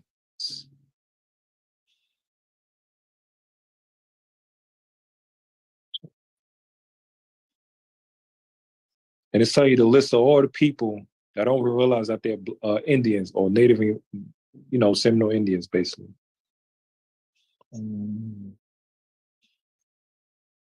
There's a whole lot. You gonna make a second and third listen about this so you can get all? Huh? I say you gonna make a second and third listen about this so you can get all of them. Yeah, we can do that. We can do that. And I'm also send y'all the PDF. I'll send y'all the PDF file so y'all can read it for yourself as well too. But we can definitely do that. So we just went from 1 to, let's see if we can get to 20. Number 20 says James Adair in his book History of the American Indian wrote 23 arguments to support his findings that the so-called American Indians were descendants of the lost tribes of Israel. And James Adair, mind you, is Edomite. Right? Wow. Yeah, verse 19. A pale-skinned European by the name of James Adair, an English writer and a trader during the 18th century. He's Edomite. And he's like, damn, this is crazy. It's just like that Edomite we just watched right now. He's like, yo, are you serious? They speak in Hebrew? Well, he wasn't taught this at school. And then the sad part about it is he discovered this information. It's some pale skin out there that knew this, what he discovered. They just wasn't opening their mouth and hiding. That's why they fired him. See? That's crazy.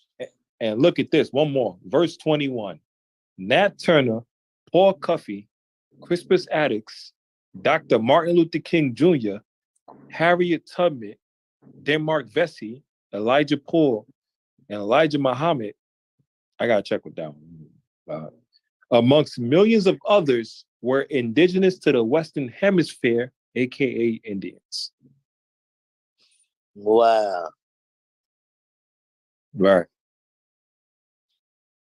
Verse 24, the Reverend Jesse Jackson of South Carolina Cherokee started and promoted the fake title of African American.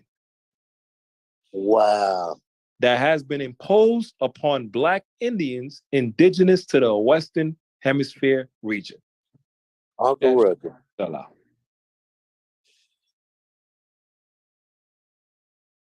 Uncle Ruckus. Huh? I said Uncle Ruckus. Uncle Ruckus. That's why people would say, how the hell is it? You say I'm a Black American, African American. How the hell my grandmother is older than my nationality, than her nationality? You see? Damn Jackson, supposed to be on our side. You have to yeah. You ain't worth a damn. Yeah, okay. That's just.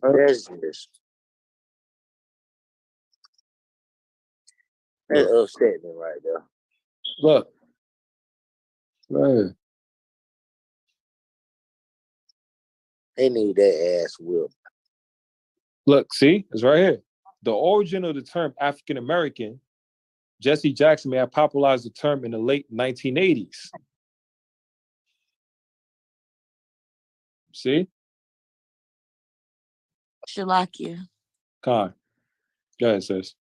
He coined that term when he was walking around with a windbreaker jumpsuit running for president. Con. Now look at the hidden agenda with this, because we seen Jesse Jackson when we was in Bloomington. We did a pull-up because of what happened to the brother in Bloomington that basically got mutilated by the Edomites, right? And we seen Jesse Jackson, and we was feared. We started going in on his wicked ass, coon behind or Sion and everything. We didn't know he was gonna pull up with this. What was it? The man pulled up. And what he was pushing the whole time, he wasn't speaking about the brother that got massacred by the Edomites, right? He wasn't speaking about none of that. What this man kept pushing the whole damn time was this Rainbow Coalition.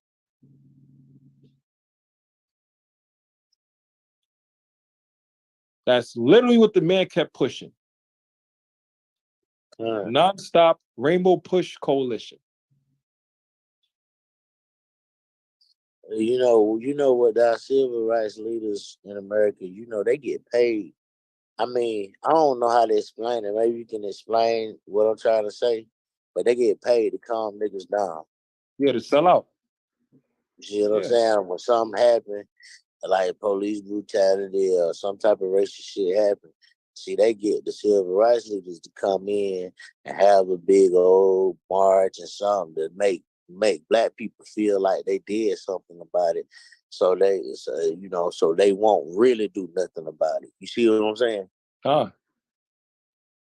Shalakia, King Ariala, what's that scripture that talk about the prophet that will come and or the person that will come to say that they have a dream or prophecy, dream of dreams. That's in Deuteronomy. Yeah, that's Deuteronomy 13. Yeah, let's get that. Let's get Deuteronomy 13. Deuteronomy 13. Before we close out with this video. Yeah, Deuteronomy chapter 13 and get verse 1. Okay. If there arise among you a prophet or a dreamer of dreams, and giveth thee a sign or a wonder, and the sign or the wonder come to pass, whereof he spake unto thee, saying, let us go after other gods, which thou hast not known, and let us serve them. Thou shalt not hearken unto the words of that prophet or that dreamer of dreams, for the Lord your God proves you to know whether ye love the Lord or your God with all your heart and with all your soul. Now jump to verse 5. Verse 5. And that prophet, that dreamer of dreams, shall be put to death, because he hath spoken to turn you away from the Lord your God, which brought you out of the land of Egypt, and redeemed you out of the house of bondage, to thrust thee out of the way which the Lord thy God commanded thee to walk in. So shalt thou put the evil away from the midst of thee. And that's what happened to Martin Luther King. He even said in his last speech. So that's that. So that ties into that non-violent approach. Right. We should bond together and all this shit. Oh, okay. Yeah. And so in a way, he was trying to make them our God in a slick way by saying we should come together and work up under you and all that bull crap. You know why? You know why they was pushing that non-violence? Get one more. Get Exodus 21 and verse 23. 21 and verse 23. Because this is a law. What you're about to read is a law. Right? Bring it up. This is the book of Exodus, chapter 21 and 23.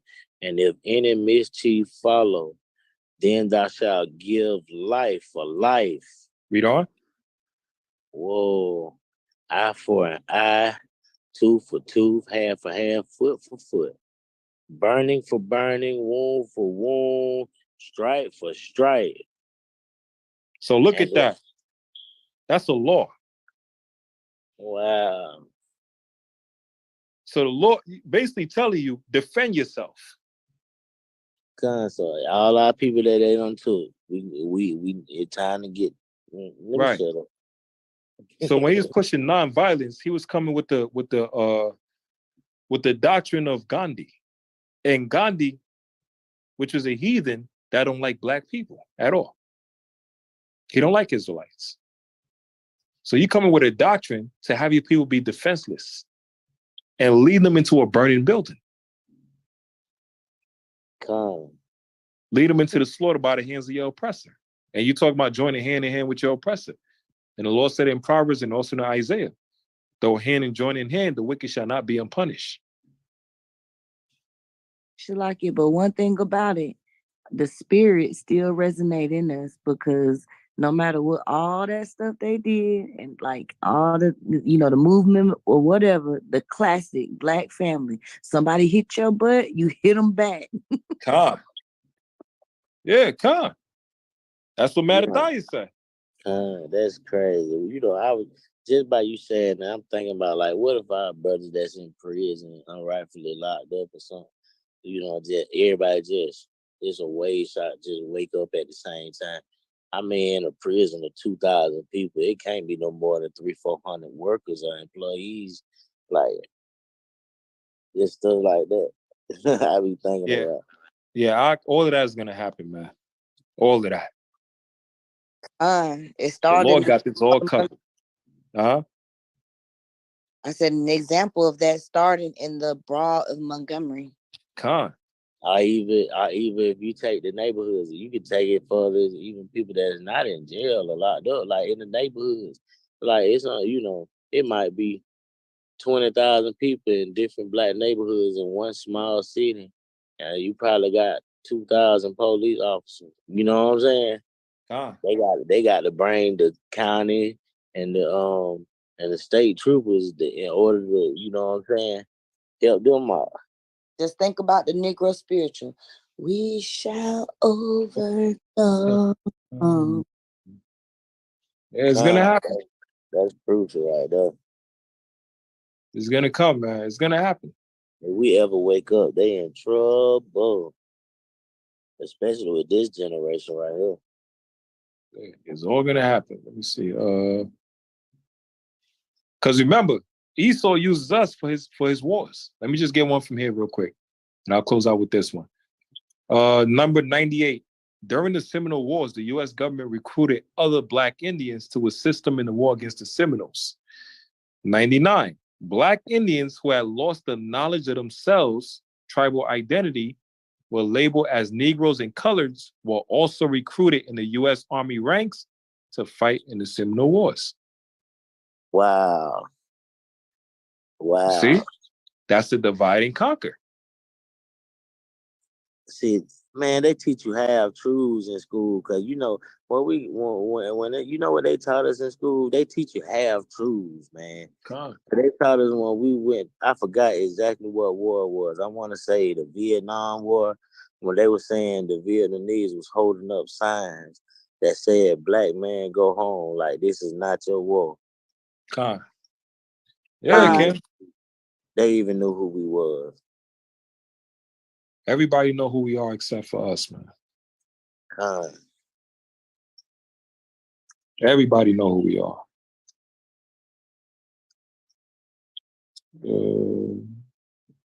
I just remember, see, they teach you little small stuff, but they don't teach you enough to put two and two together.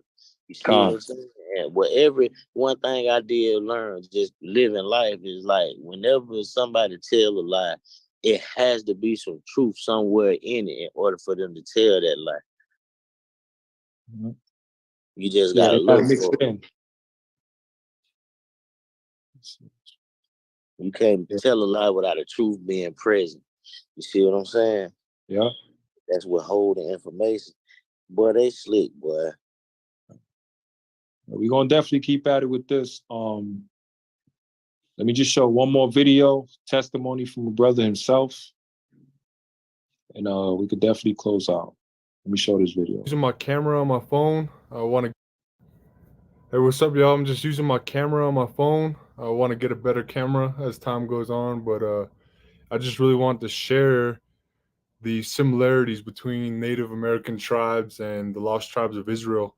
I've really been thinking about this and pondering it for probably the last 14 years or so. And I really believe that we are a lost tribe. Me personally, I'm Navajo, half Navajo, and my dad is a Blackfoot and Salish from Montana. And I truly believe that we came from the land and we came to the Americas and disobeyed God and went away from his original intent for ourselves, and he cursed us and we were overtaken, just like how the Bible talks about. So I wanted to share some similarities real quick of the language, the Navajo language. So in the Bible, in the book of Psalms, it talks about how praise his name, Yah, hallelujah, praise Yah. And all throughout Native American languages, all you hear is, hey, ya, hey, ya. So to say hello in Navajo, you say, yat, which basically means have a heavenly day.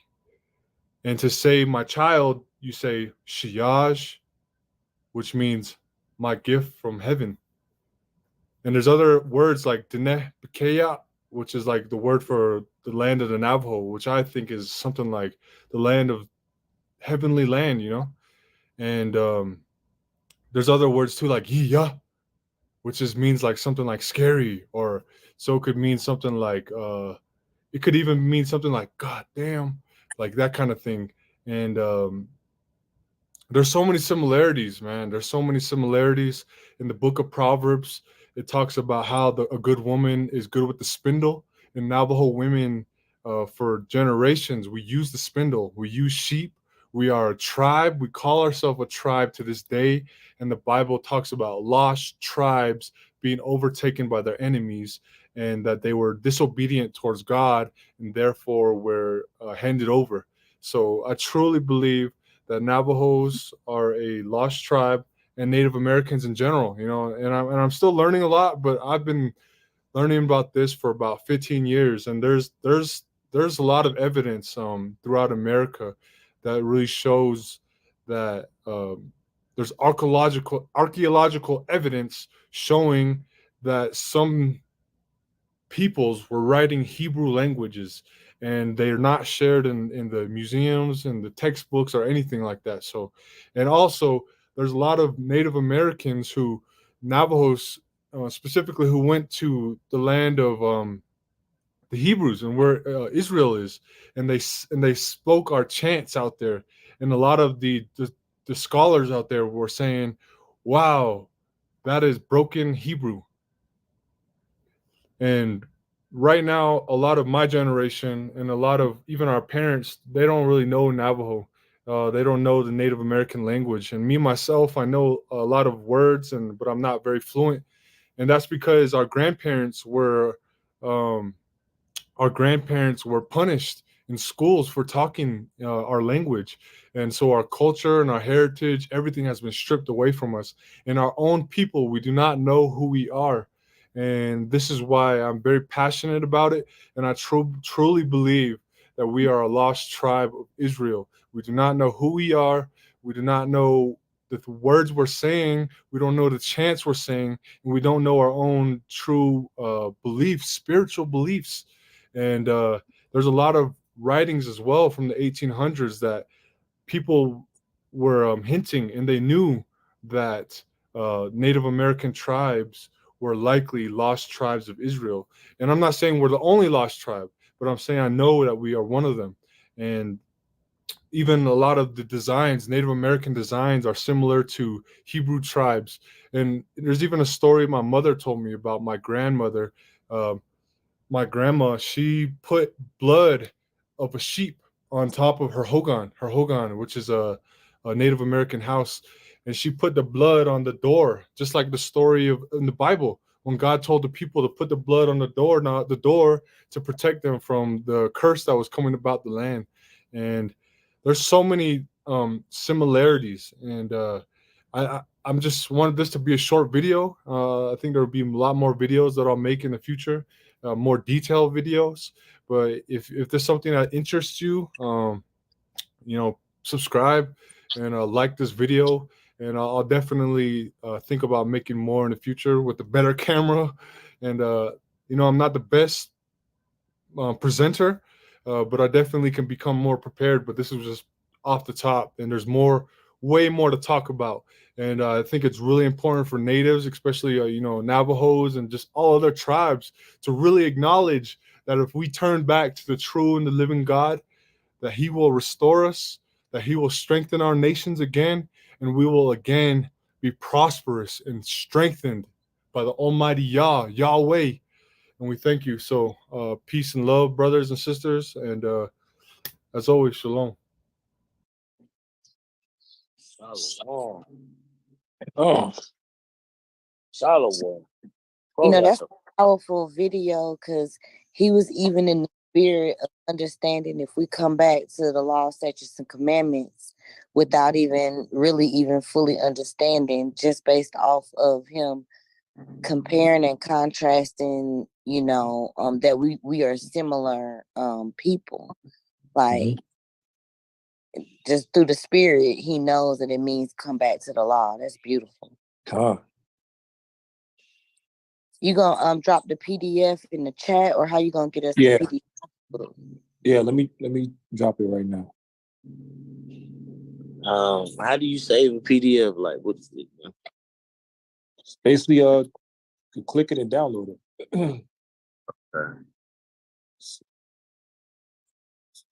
Drop it right now.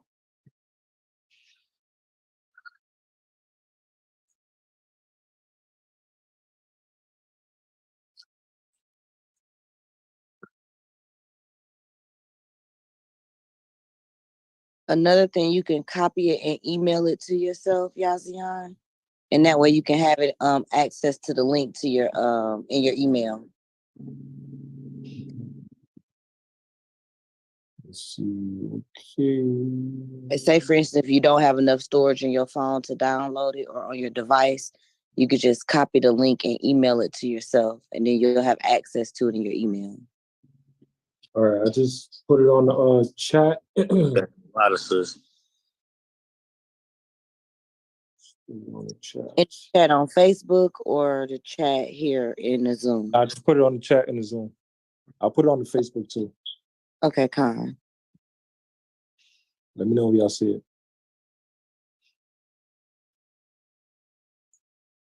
Let's see it. Nothing more to be it going back because you're about to go ahead and see it. Oh, no, you got all 103. Huh? It's all 103. I thought you said it was just 98. It's all 103. Oh, yeah, Con. There you go. All praises. Good. All praises.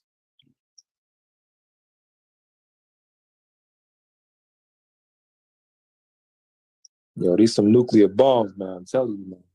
You hit them. And then I got the other book. I got the other two. I got the Black Indian one. That one is fire. I might have to use that for next time.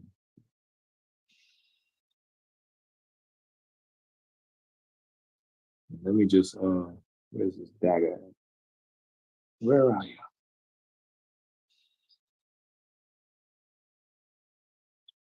Hold on. Let me see something. Make sure I got it. Let me know if y'all got it. Trying to, I ain't learned how to fully work this phone yet. I'm trying to make sure I got it. I'll send it to you personally too, because I think we're gonna get there. No, you're able to get it. You're on the chat.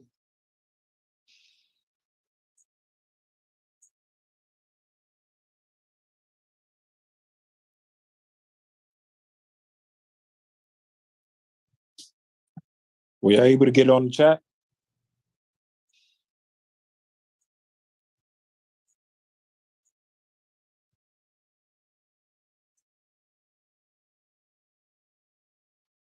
All right. God. So all praises 11:44 where I'm at. So I guess it's time I'll stop right here. Praise Yahweh Shemel Shai. Hopefully y'all learned one thing. We did our job. We'll be back again. Let's end it off with John 8:32, Ken.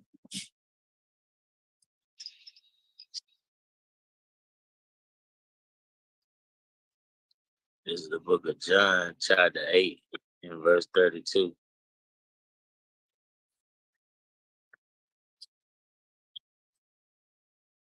And ye shall know the truth, and the truth shall make you free.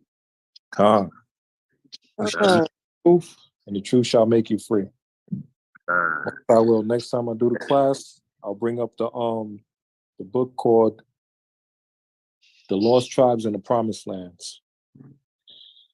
I was gonna have that for the end of this class, but now I'll save that for next. Speaking about Northern Kingdom, them waking up, getting everything. This Thursday, Kasai is gonna be teaching. He'll be talking about the stuff that happened in Jacksonville with the shooting. 3 brothers that got killed by the Edomite, which was a racial thing as well too. Racial get back for the Alabama. Also Trump, where these Jakes talking about niggas for Trump. Oh my God. And Russia and many more. So Kasai will be holding it down this Thursday. Hopefully you learn one thing tonight. Let's have love and compassion for our people, and let's close out with the Lord's Prayer. Give you at least 30 seconds and let's close out. Hey, tribes. Where you at, tribes? Tribes, you all right?